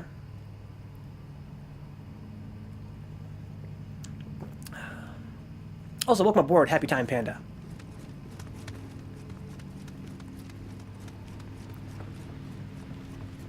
Yeah, I feel like a lot of Bloodborne's combat is cheap. It's just cheap. That's what I mean to say. But in a game where you are meant to die a lot, how can you say it's cheap, right? You're meant to die, so of course it would be cheap. That's kind of the idea, right? Welcome back, Steve. Just in time for the Bloodborne rant. Yeah, if you look at Bloodborne and say, you're supposed to die in Bloodborne, then it's not cheap. It's perfectly fine. It's great. Again, that game is great. Great graphics. Very smooth gameplay. But I'm just salty because I'm used to Dark Souls where you can survive if you're patient enough. I always felt like the lesson of Dark Souls was to be patient. It rewards you for being patient. And in Bloodborne, it rewards you for dying. Some say it rewards you for being aggressive, but that's not true. It rewards you for dying. The Bloodborne rants warms my heart. It's a classic. Ow, I want to break his horns. Real bad. This guy's got horns of steel. Oh.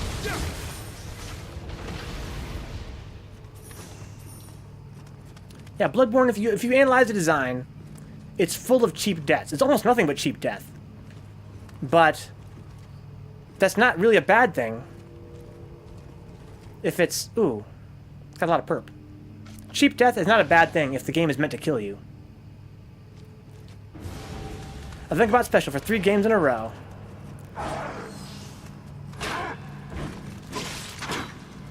Ooh.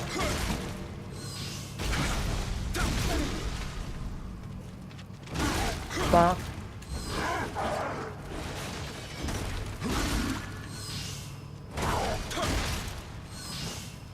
Bonk. Being recklessly aggressive can get you really far in Bloodborne, though. Yeah. I think that if you ignore your defensive stats in Bloodborne and raise your aggressive stats, then you can get pretty far in Bloodborne by being more so than trying to be patient, by mashing buttons, you know. But even then, I think that you're definitely bound to die from doing that in Bloodborne. I think the only way to really survive in Bloodborne is to have already died a few times. In boss fights, I mean. A big problem I have with Bloodborne, another one, is that kind of like this game, so far, the regular encounters with foes don't really prepare you for the boss fight at all. It's like they're made by 2 different teams. The regular encounters are really quick and easy and basic. And there's no thought involved, you just basically let them whiff and you kill them. Whereas bosses are much more involved. You have to actually avoid attacks and you know, have timing and, you know, they're very demanding. And boss fights in Bloodborne their bosses are very aggressive. They're very, very aggressive in that game. So I feel like to survive against a boss in that game, you have to already die to that boss a few times. Or, you know, watch on YouTube how to fight him. But again, some would say it's not really a bad thing. That's how the game is supposed to be played. You're supposed to die to the boss, and then you learn the boss's patterns, you come back and you beat it. Except the shark enemies, those things are worse than all the bosses together. I don't know about that. They are pretty bad, though. I agree, the shark enemies are more like bosses in their design than they are like regular enemies in that game. I need to watch my radar for my Kodama sense. So there's an icon up there. Well, there's a foe up there. Motherfucker. Get your ass down here, dude.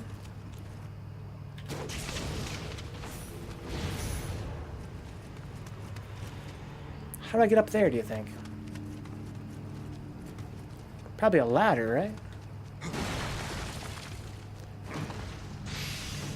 Yeah, in their design, the sharks are much more like bosses than regular enemies.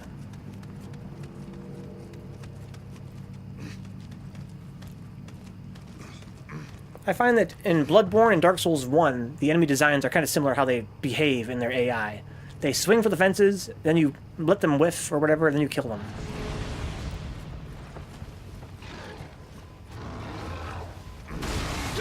Fuck your horns, my dude.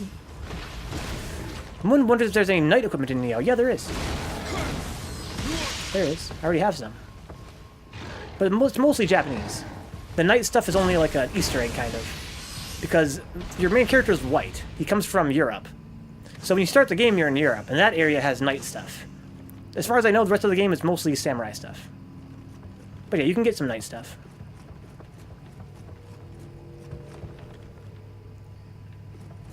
But not much, I think. I think it's mostly just a cute little, you know, a cute little inclusion because you start the game in Europe. I don't think it's going to be a major factor in this game.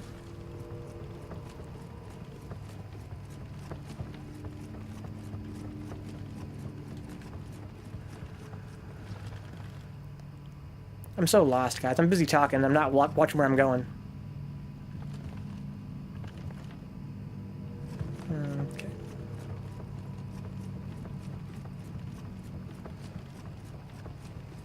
Here's where I want to be. There's a Kodama. Nice. Probably the same reason there's samurai gear in medieval games. Yeah, exactly. I didn't think about it that way. You're right. A lot of those, you know, Western-styled RPGs do have, like, you know, a katana here and there, or like a ninja set or something. Like Dark Souls has a ninja set, right? Even though it's mostly European-style armor. That's funny. It's kind of like a little role reversal, right? Hey, look at that.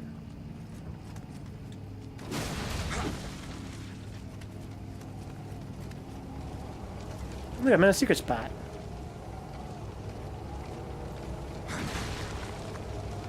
Got some treasure here, and a Kodama, nice.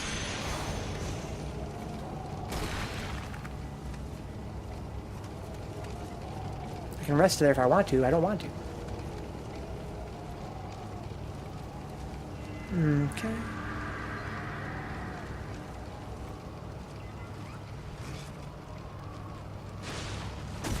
Treasure.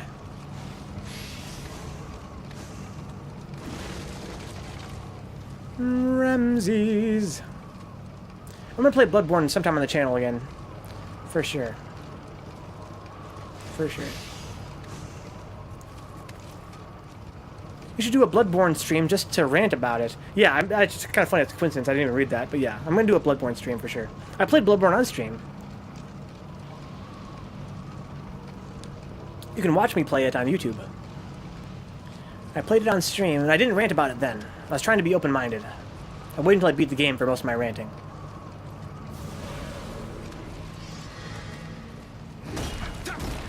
Yeah, I beat all the DLC and all that good stuff. I beat every boss in the game to my knowledge. Except for the ones in the... I didn't do any of the, what's it called? The random dungeons or whatever. They're not really random, but you know what I mean. Didn't do that stuff. Everything else I did.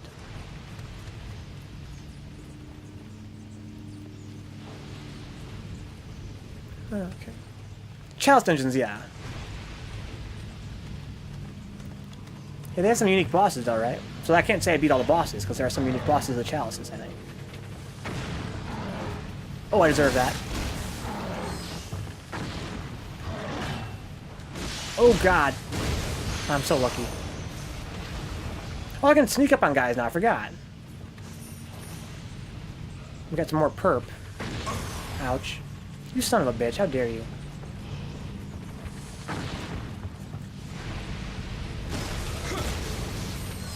Mun loves the Souls games. Mun could rant about them for days. Yeah, I love the Souls games as well. And I have very little bad things to say about most of them. I have problems with Dark Souls 1 in the combat design in general. Even though it's really good. I mean, it's still a million years better than, you know, any other action RPG. But I still have ways I would have improved it. I think it could be improved. And then I have problems, very few problems with Dark Souls 2 and 3. Mostly just environment design.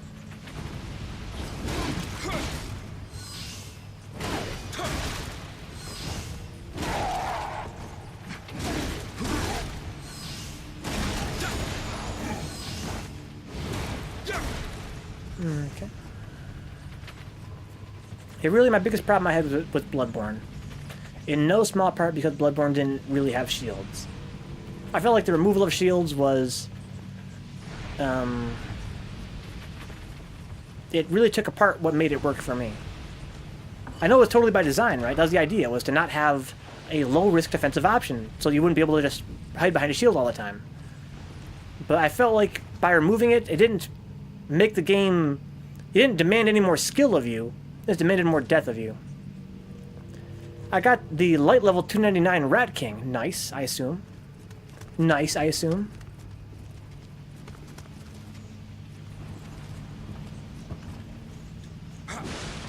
Ooh.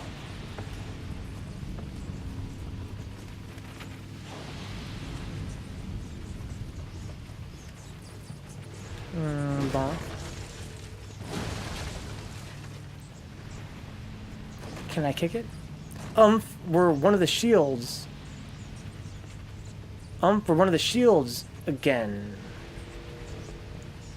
Oh, we're on the shields again. We're on the shields again. I think he means the rant. Favorite rants IMO.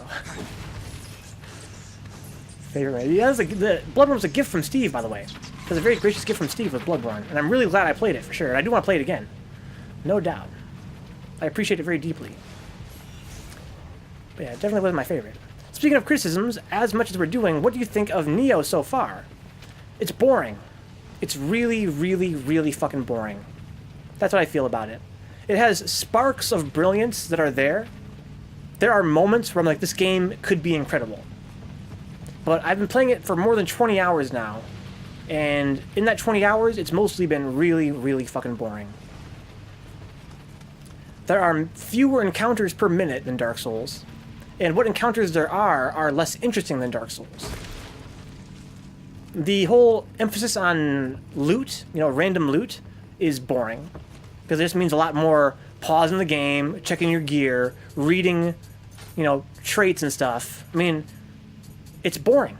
It's a different kind of gameplay, and I appreciate that. I appreciate there's some very interesting traits in this game. Like, the gear has some pretty cool stuff. Like, let's see here.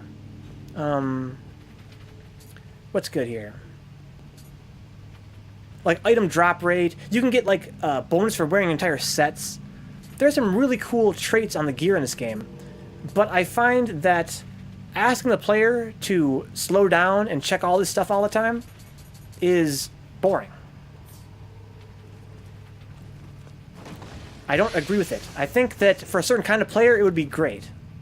Again, to me, it feels like the love child of Diablo and Dark Souls. But I'm not a huge fan of hack and slashes for the same reason. I find the loot management to be pretty fucking boring.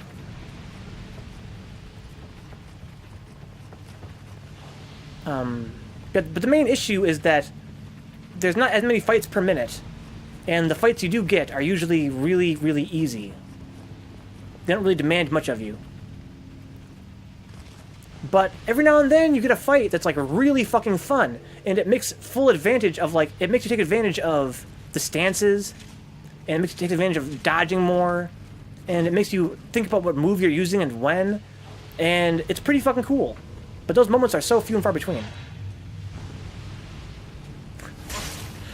Yo, Steve. Dude, that was so nice of you, bro. I don't want to get the wrong idea. That was a really lovely gesture. And again, if you hadn't got that for me, I'd be wondering forever. Right? I really wanted to play Bloodborne so bad. I'm glad I did.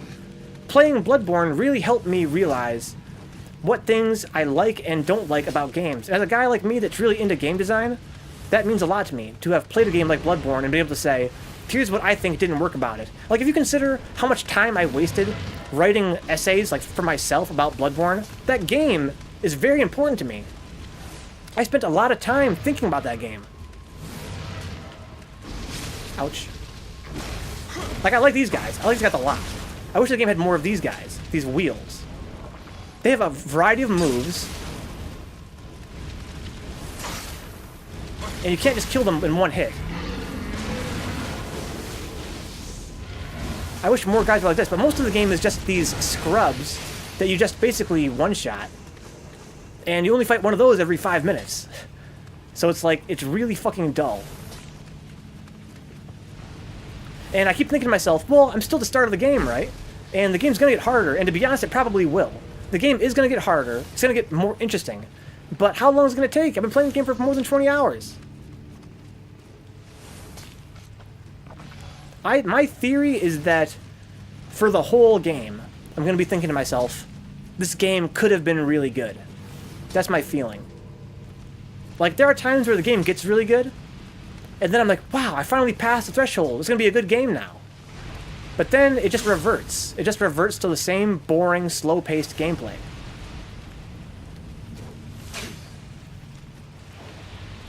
Where is the poison rock? I like this map, to be honest. The poison rock's part of why I like this map.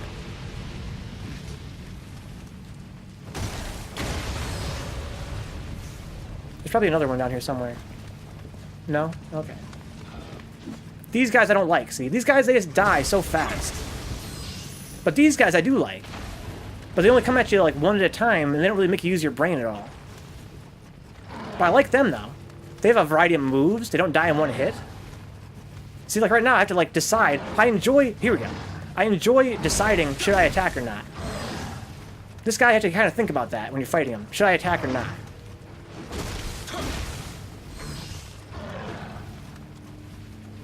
But the game is mostly these little scrubs that just die in one hit. The Surge. Yeah, see, I liked watching Steve play the Surge, but playing this game makes me think. If I was playing the Surge, would I have been more judgmental of it? I bet you I would have. Because watching Steve play the Surge, 10 out of fucking 10 game, dude. 10 out of 10. That game looks fucking fantastic. But I wonder if I was playing it, I probably would have found a lot more to dislike about it.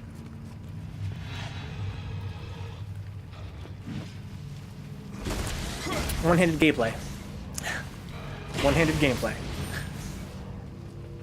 Well, want me to find out? Gotta play it. But yeah, again, I am so glad that I played Bloodborne all the way through and beat every boss, because that game really got my brain working. And same with this game. This game, you know, it's boring me to death, but I'm glad I'm playing it. Because it's pretty interesting to think about, all this stuff. And I try to find faults with every game I play. And like I said, Bloodborne has positives as well. And so does this game. You didn't beat every boss, yeah, in Bloodborne. Yeah, we were discussing that before. But there's still bosses in the Chalice I have not defeated. I beat mostly every boss.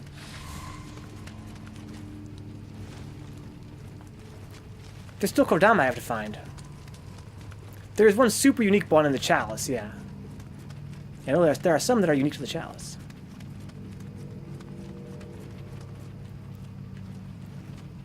Okay, so I can go over here.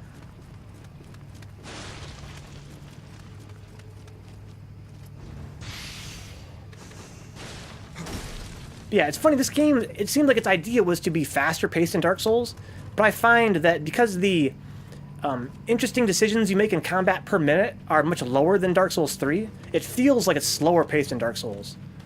It feels like it's really sluggish. Because again, although the combat itself may be a little bit faster, and the dodge roll is faster, and it demands more precision, because you're making less decisions per minute that are actually interesting, to me it feels like it's really slow-paced. Maybe at some point, all this knowledge will be taken into consideration, and we'll have a perfect messiah of a Souls game. I think Dark Souls 3 was pretty close, in my opinion. I wish Dark Souls 3 had the level design of the first one. If Dark Souls 3 had the design of the areas, if it was open world like Dark Souls 1 was, it would be my perfect game, pretty much. It was beautiful. Also, it needed to be longer. Dark Souls 3 felt really short. I wish it was, you know, twice as long. To me, Dark Souls 1 felt the longest, and then 2 felt longer than 3. Then 3 felt really short.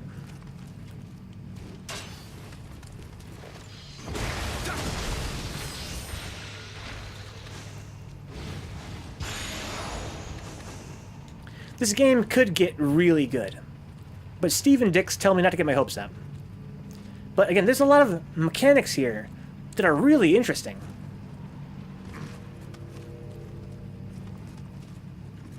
And there are times where I enjoy this game so much. Like, there have been times, like, where I've been fighting Tengus and stuff, where I'm thinking to myself, wow, this combat could be better than Dark Souls. Because I like the stances idea behind it anyway.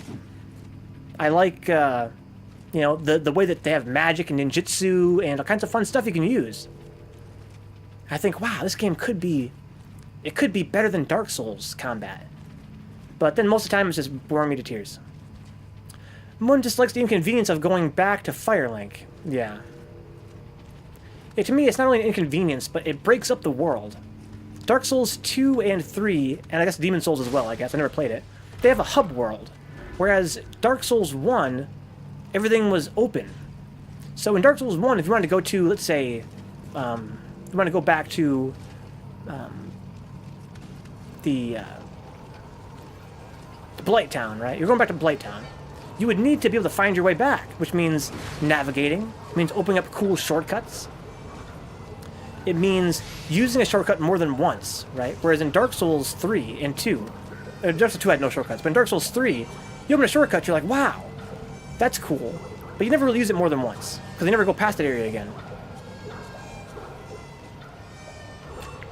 To me, Dark Souls 1 felt like a larger, more cohesive world that was really fun to explore.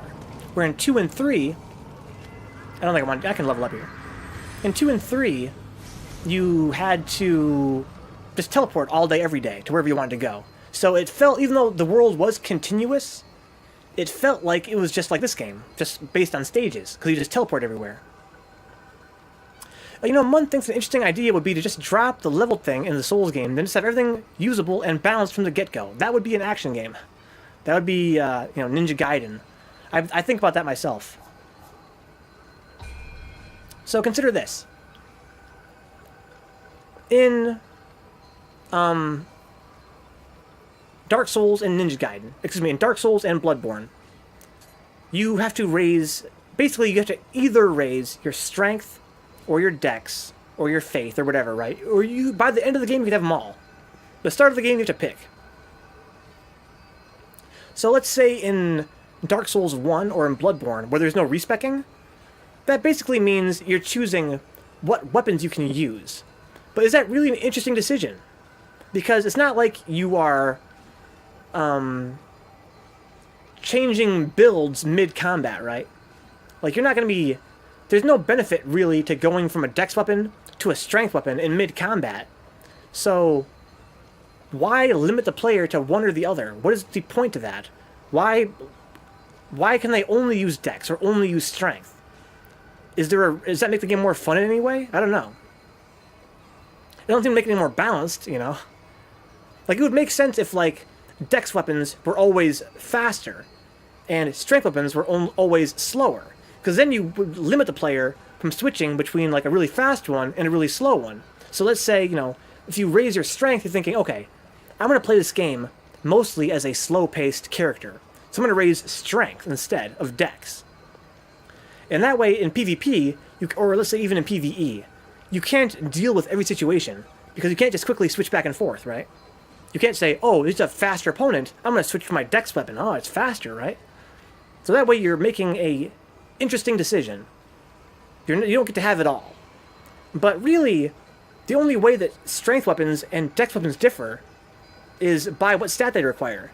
Their actual feel is very similar to one another. You know, there are slow dex weapons and there are fast strength weapons.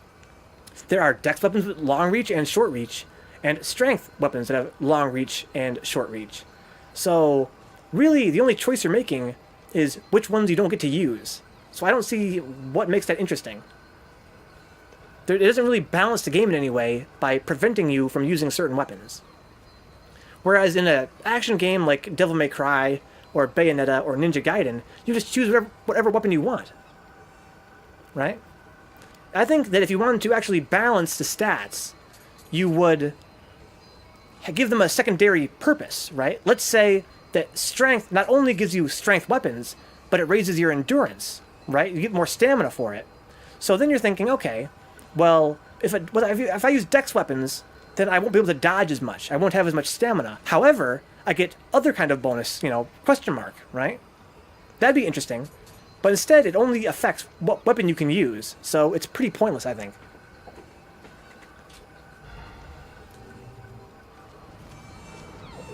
Okay, so where are these Kodama that I'm missing? I already found 3 of them, right? I still need 2 more.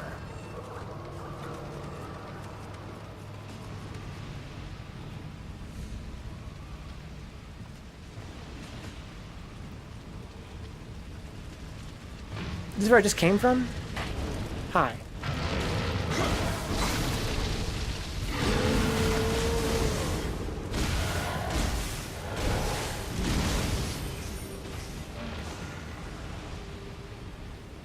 I think that it makes sense to ask the player to sacrifice something when they level up, right?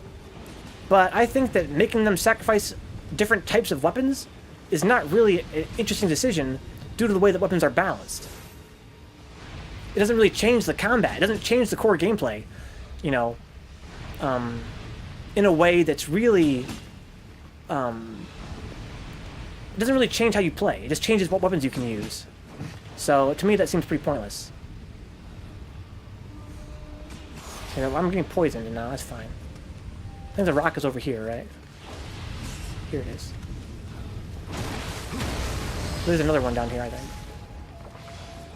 Oh, I'm gonna fall down there, dude, that was close. There's one over here somewhere, I think, right? Yes.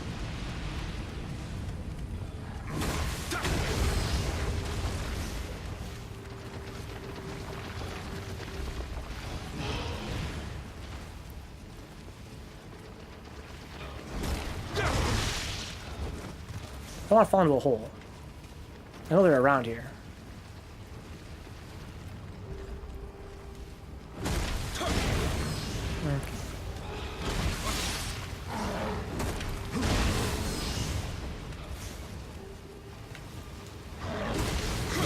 Ooh, Tessaiga? Yo, the rare Nioh Tessaiga. Oh, hi.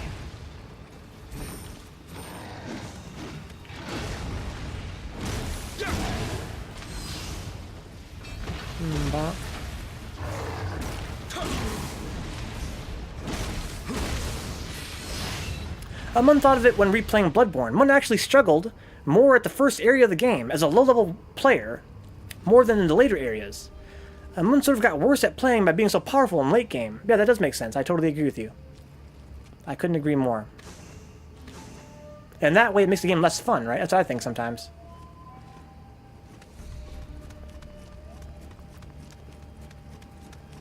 I totally agree. Sometimes, but that's an issue that all action RPGs have, right? Dark Souls is a really action-focused action RPG, more so than most. Let's say you take action RPGs like Kingdom Hearts, or like Secret of Mana, right? Or Diablo, also an action RPG. In those games, the action part of it is mostly referring to the fact that it's in real time. Right? It's not turn-based like a Final Fantasy game would be. So you have to make decisions a little bit faster, but it's still mostly about what level you are and what gear you have. That's the more traditional RPG aspects coming through. Whereas the Dark Souls games, they're really more like action games than they are RPGs. They're more like Devil May Cry. They're more like Ninja Gaiden. They're more about spacing and frames and, you know, knowing how far your attacks reach and when to use them. So the RPG parts can be at odds with that. I think that much more so than other games throughout history, Dark Souls has managed to balance that, and that's really impressive how they balanced it, I think. Much more so than other games, they really balanced the RPG with the action.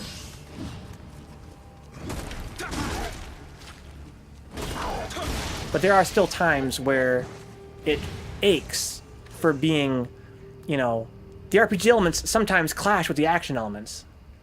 But I find that it's not that often. That's partly why in Bloodborne, a lot of the stats got nerfed. You know, defense meant nothing in that game. Health meant nothing in that game. Really, none of the stats meant anything in that game, to be honest. They could take out all the stats in that game, and it would still basically be the same game. It really felt like it was meant to be an action game. It's like they wanted to make it simpler for new players, right? They don't want to have all these numbers involved. And they simplified it to the point where what numbers still remained were pretty pointless. It was really just like an action game. The RPG stuff was barely there. So the RPG stuff was mostly there to gate what weapons you could use or not use. Whereas in more of a traditional action game, you'd have them all.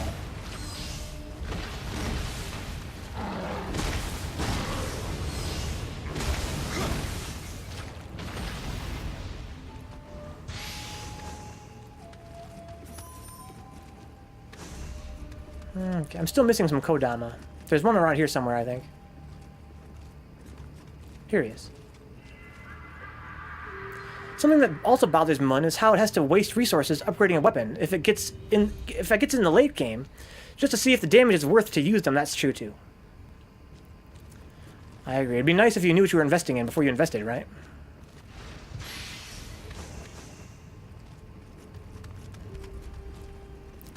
We were talking about that earlier.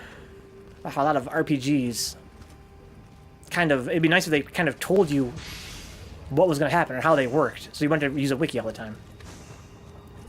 A lot of players just use wikis for that reason. It'd be nice if that wasn't necessary.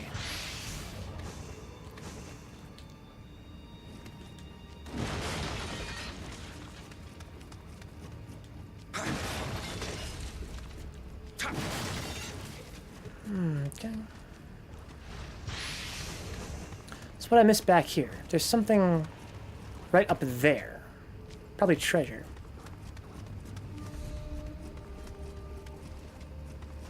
But how do I get up there? Oh, I think I know.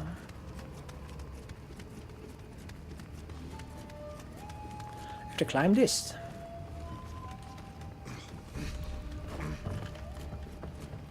And then I gotta climb this. There's still two more glowing icons that might be Kodama. Oh, here's treasure. Oh, hi. Nice whiff, my dude.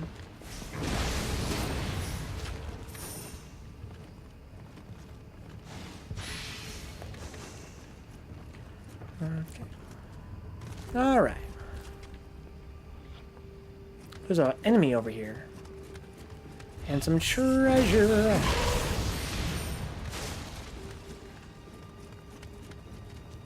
Hopefully the other one's a Kodama. That's what I'm hoping for.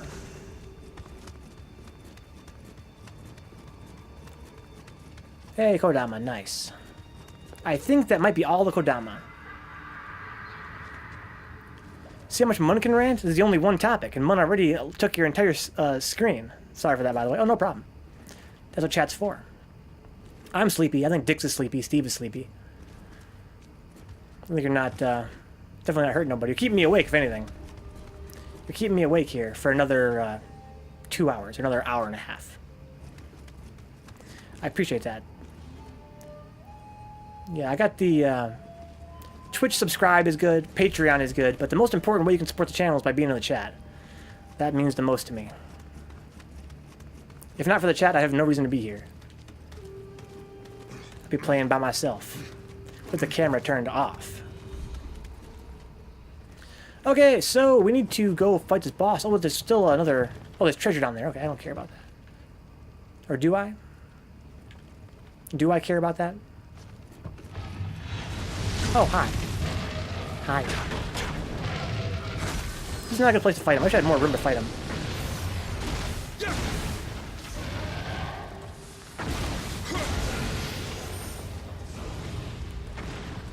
Okay. Those guys are one of my favorite enemies. My favorite enemies in this game are those wheels and the Tengus. Those guys I like.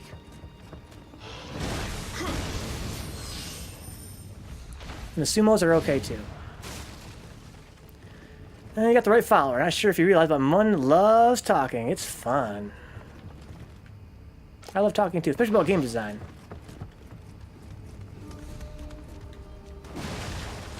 Okay. What's good back here?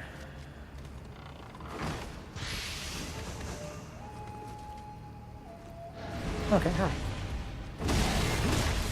Fuck your horns, dude.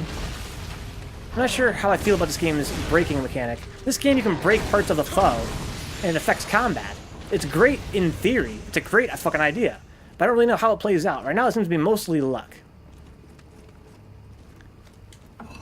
Like, I think I break the Oni's horn so much because I use my triangle, which hits pretty high. It hits high and comes down, so it breaks his horn. But is that really going to be fleshed out later on? So that different attack types have a higher chance of breaking whatever? If I use a Kusarigama, am I going to have a higher chance of chopping off certain limbs or something? That'd be pretty cool. That's how it works in Ninja Gaiden. Kind of. Not really. Kind of.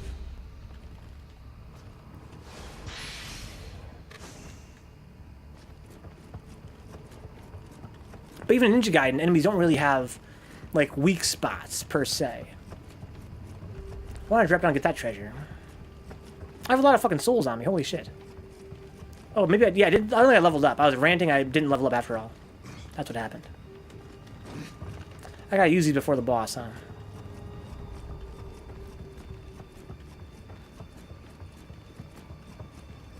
Okay, I can... What if I ran off here real quick? Will I land on that spot? I don't really understand that either. Here we go. Now I know. You do fall forward a little bit, but not by much when you fall off a ledge in this game. Okie dokie. So I think we've done everything except for go to the boss now. I could just go beat the boss and not worry about these souls. I don't really know my way back. I think I do know my way back, actually, to the bonfire. I think it's right through here, right?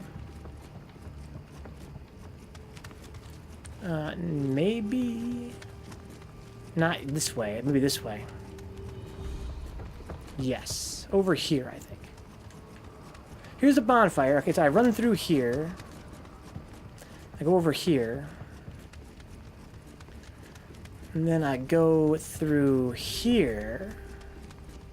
I think this leads to the boss, I think. Yeah. I'm gonna go level up then. Fight the boss, go on a very short break. Come back for another hour of Nioh action. Are you saying I can dodge bullets?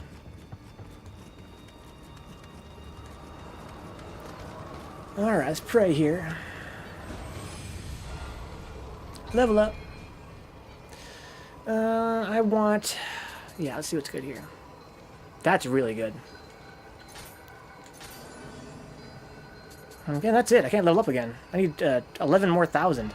I don't think I have that in Heart Souls either. And that's about 6,000. That's about 7,000 after that. So, yeah. Not anywhere close. Let's go beat the frickin' boss. I think I found all the Kodamas. I hope so. Are you perp? This guy's all perp. Well, we've got blue sword. Oh, hi. The fuck? You got hit by his friend or something? Oops. Got out in time. Still on fire, though.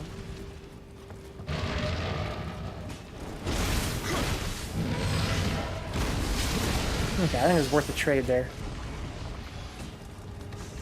I want to kill this perp guy. Come here, senor perp. Come get perpetrated, homeboy.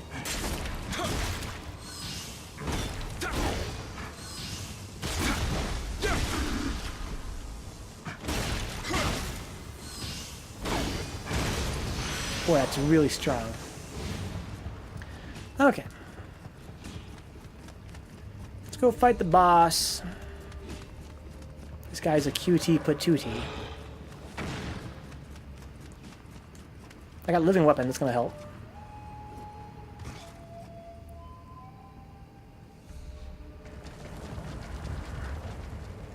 This guy, I think they failed his design.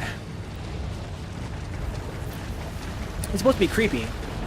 For one thing, he's pretty low detail. He doesn't have anything interesting going on in his design. And his head is just so huge, it just makes him look adorable.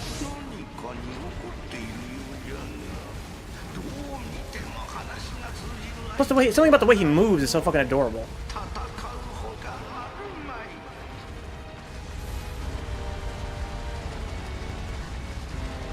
Come here. Come here.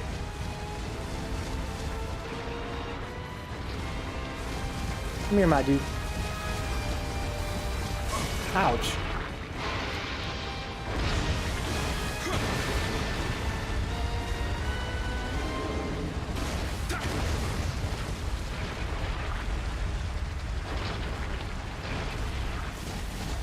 Oh, his friends already dropped down there. That's interesting. Look at these guys. What's going on down here? He's got his butt is just walking around by itself. Oh, okay, he's like reforming or something. Okay, it works for me.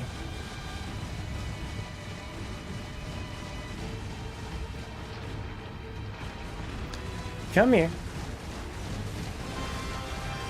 I should probably use my living weapon right now, huh?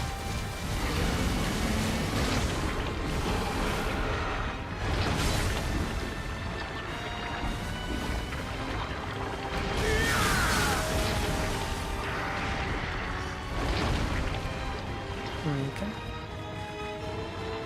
Got like a status change on him now, it seems like.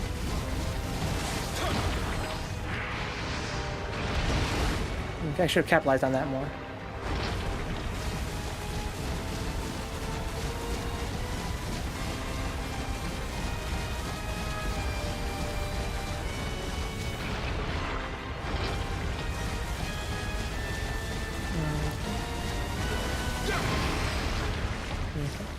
Go ham.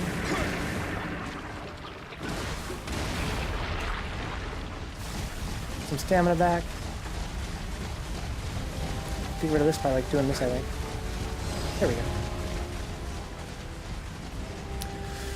we go. Okay, come on up, brah. I want to go grab some snacks real quick. Hey there, bud. Oh, he's like fully reformed now. Oh, look, he's got a backside now. Did he have that before? I think he's changed forms. I think last time he didn't do it. He's longer.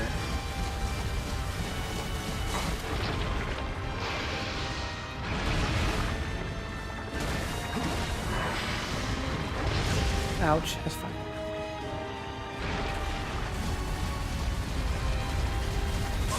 Ooh.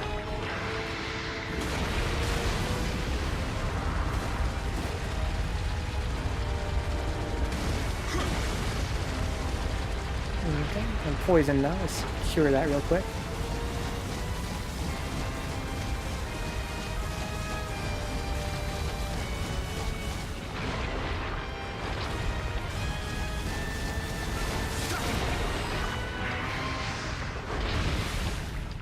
Okay.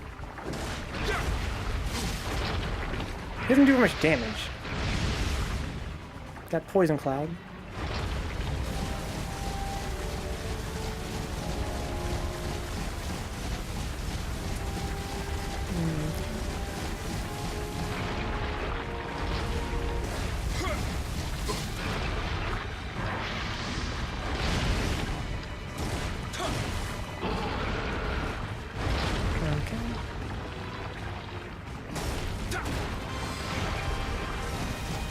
Run away!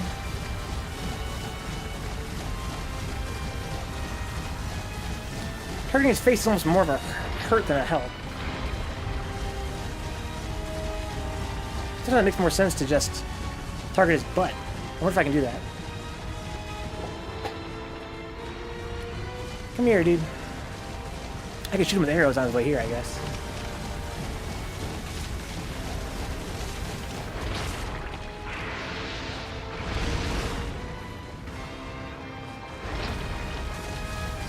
Yeah, if I'm not locking on, let's try not locking on at all. I can smack his butt every now and then.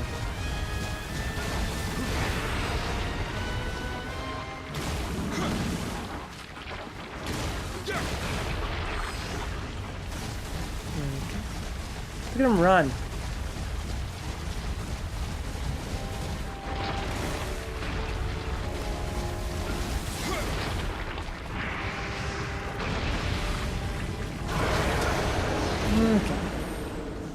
Grab all his junk.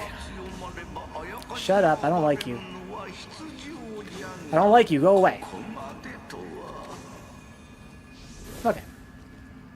So now we can grab this treasure over here.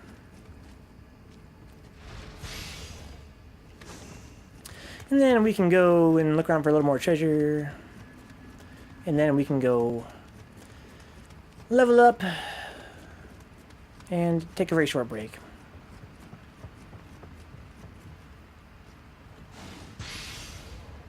Blah, blah, blah.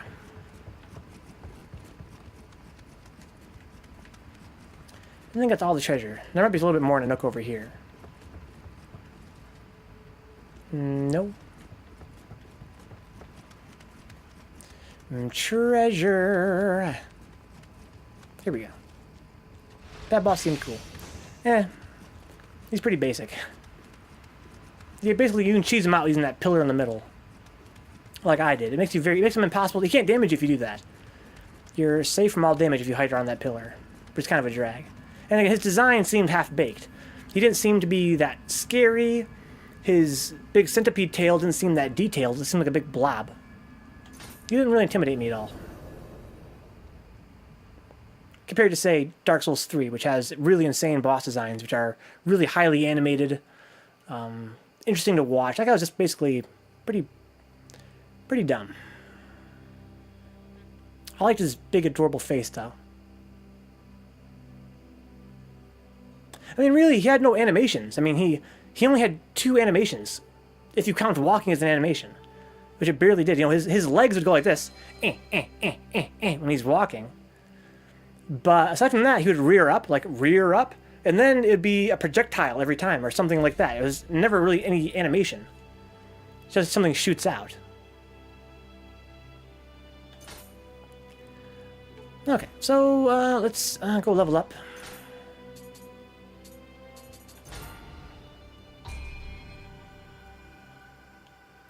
So far, I don't really like any of the bosses in this game so far. I like the guy with the big wrecking balls. He was okay. And then the bat reminded me a lot of a Ninja Gaiden boss, in that it was kind of humanoid-sized and did a lot of spinning around. A lot of Ninja Gaiden bosses do that. What do we got here? More body, I guess. 2 attack power, 25 health. Can't argue with that. Guys, I apologize for the wait. I'm going on a very short break here. If you enjoy hanging out with me, you want to keep the channel online, please subscribe on Twitch. There's a huge help financially. I'm on here for 40 hours a week. And that's just the on-stream portion. Behind the scenes is a lot of work as well. Even on Patreon, if you can give me $1 a month, huge help. That's below the stream, Patreon link. If you don't have any money, I definitely respect that. I know how that feeling. I know that feeling, trust me. You can follow, tell your friends. Both huge helps me as well. You can save clips of highlights on the stream. Nioh, not many highlights right now. I'm really tired. The commentary is barely there, I understand. You can also get in the chat, keep me awake like Mun, helping the channel out a lot right now. If not for Mun, I'd be asleep by now. We still have an hour left. Yeah, if you're new around here, check my YouTube channel. All of my past streams are on YouTube. Usually in higher quality than the stream itself. So right here on Twitch, it's 720p, 30 FPS. On YouTube, I have 1080p, 60 FPS stuff. In playlists per game. So I have a playlist there for Dark Souls 1, Dark Souls 2, Dark Souls 3, Ninja Gaiden, Bloodborne, Third Strike if you're into fighting games. I have my 24-hour streams on there for Dark Souls 1. Yeah, lots of fun stuff on YouTube. It's a lot of footage. It's all of my past streams, so if you need a lot of noise or something in the background, if you want to hear my voice keeping you company, I'm on YouTube 24/7. I'm here Tuesday through Saturday, 6 p.m. through 2 a.m. Eastern Time. I'm going on a very short break, guys. Still have an hour left on stream. I'm going to make some mac and cheese. Me back in probably about 5 minutes. I will see you guys there. Yeah, Moon says, could have been better executed, Mun thinks. Just imagine, for example, if you had to fight every individual creature that made him up. Yeah. Yeah. I was kind of surprised that it didn't end up being the case. Christ, attention. Like, the first time I fought him, I broke his tail off, right? Okay. And I was like, oh shit, now it's going to get real. But it didn't really. Is that double kill? It's a double kill. He just kind of becomes a poison block for a second. Fucking Fight Club history. And there's really no incentive to hit his tail as far as I can tell. Yo. Really just smack his face all day and do a lot of damage to him.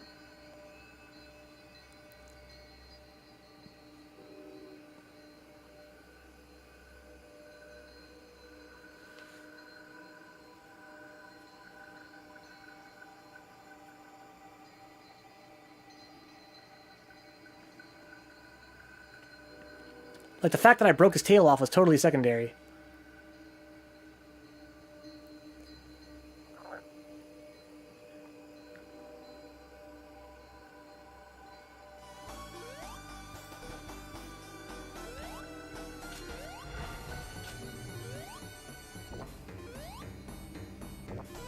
It's okay. We're taking damage there. It's gonna knock me back down, though. No! Oh, no! That's devilish, dude. This game is so satanic, man. Sonic Team are some satanic motherfuckers back in the 90s. See how they spaced that? That was by design.